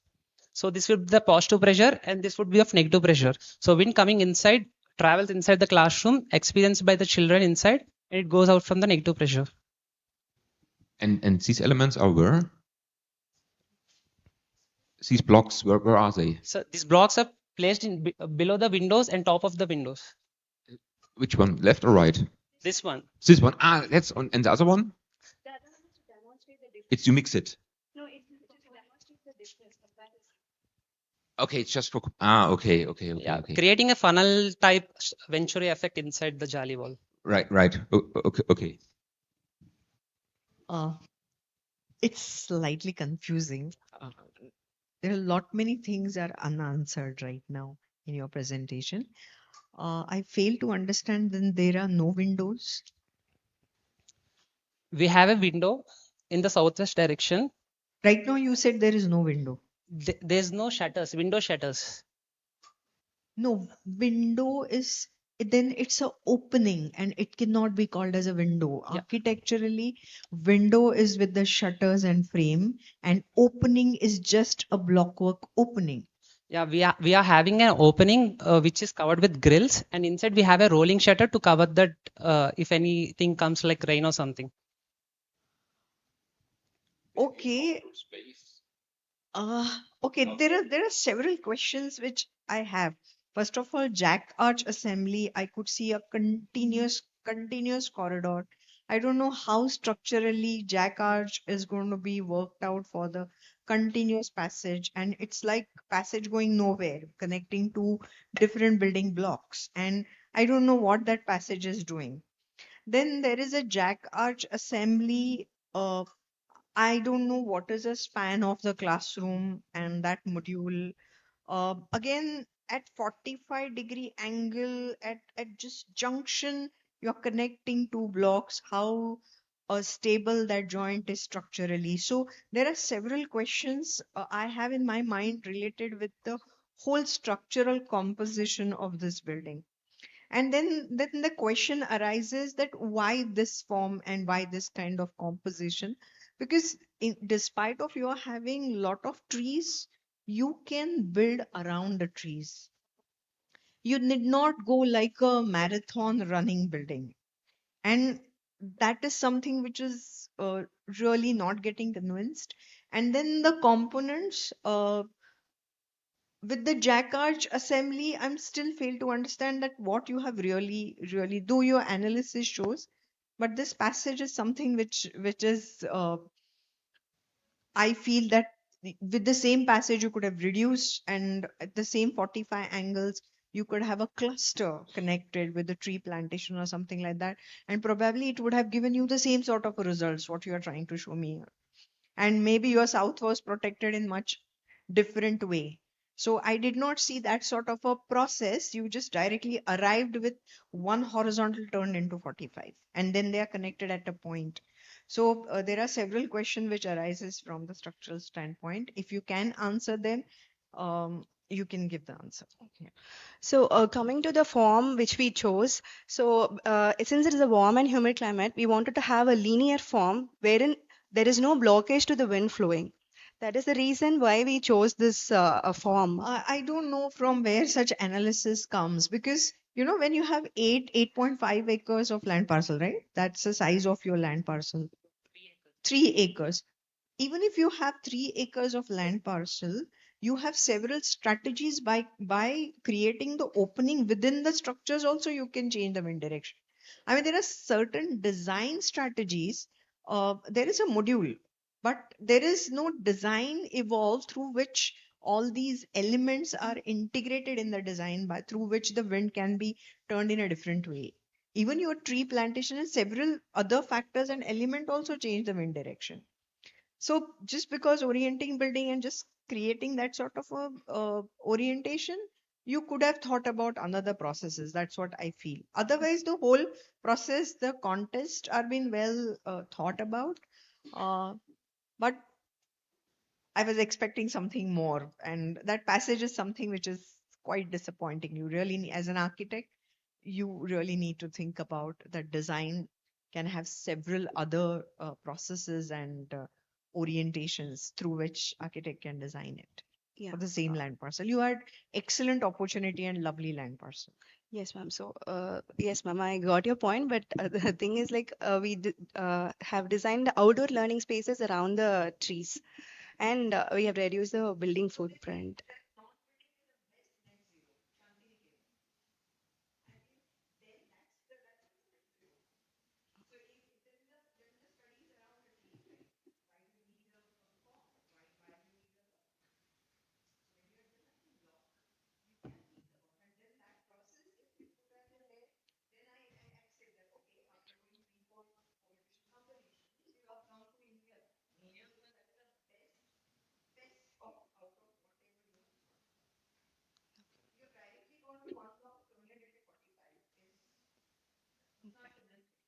Okay. So guys, what actually caught my attention was acoustics analysis. It was not mandatory, still you have attempted it, so it's quite commendable.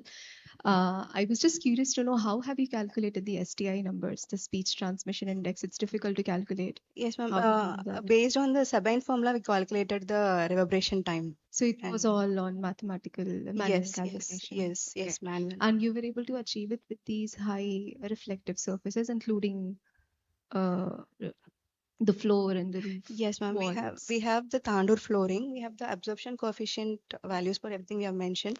We have the Tandur flooring and the CCB blocks, which is unplastered. So the rough textures again reduces the caters to the absorption coefficient. And the element which we have used is the bamboo baffles element we have used. So which again reduces the it has the low absorption coefficient, which again caters to the required reverberation time. Okay. So see, the manual calculation, acoustics calculations can have a lot of uncertainties. So maybe let's not go in that direction. But I really appreciate the fact that you guys attempted it. It is very important, especially for a category of building of this sort. Lot of questions on ventilation and CFD. Okay, one thing is fine. You're talking about the predominant wind flow direction, and then you are trying to orient it. There's a 45 degree of rotation that you are proposing. So then the question is, why 45 degrees? Like, from where is this number coming from? Is there any data backed decision So that this is? why we have rotated it 45 degrees to make it perpendicular to the prevailing wind direction. So this we have referred SP41, wherein which has given the coefficient of effectiveness, wherein when the wind flow is perpendicular to the opening, we have the increased coefficient of effectiveness. So that's the reason. Precisely 45 degrees. Have you tried checking it with your CFD analysis? Yes, ma'am. Actually, when it is perpendicular to 90 degree, I mean, when it is 90 degree, we are getting a coefficient of effectiveness of 1. So for other degrees, it is less than 1. So we thought we could make it a 45 degree so that we could make the prevailing winds from the southwest direction as perpendicular to the wind Okay, area, but is it shown in your CFD assessment? Have you tried to link it or not at the moment? Yes, ma'am. With 45 degree tilt only we have done. Okay, fine. Yes.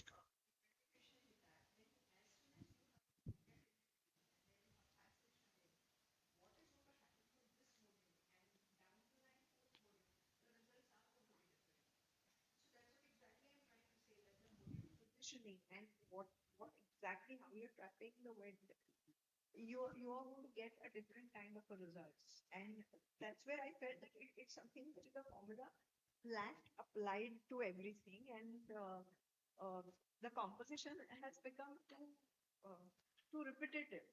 So Okay. too much of repetition also loses its, you know, it's a creative aspiration, or even your results are going to be different.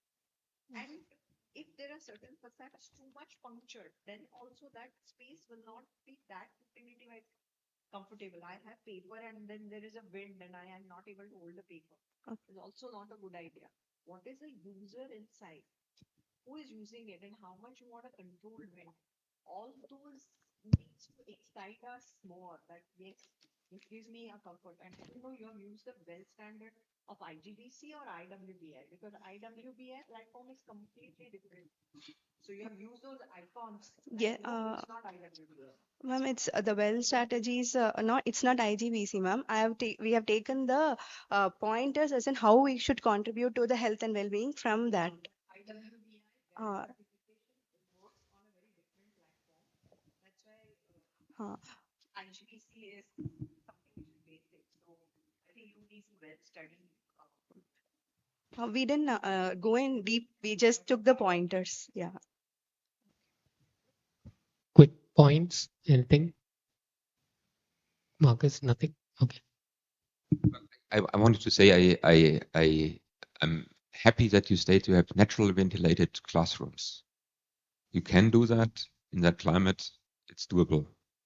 So that's what I want to say, and maybe end positive all these critiques. But I think I appreciate that you said that, and I think as you as the first ones really stated that you have naturally ventilated classrooms, and the temperature is nice and okay. You have to manage the humidity, and that's the story behind. So that's then. Thank you. Yeah. Thanks, Marcus.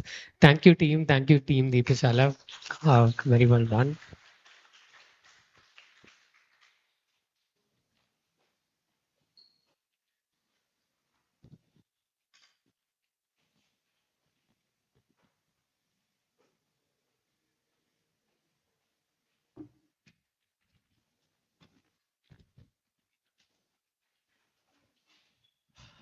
Oh, finally, we are done.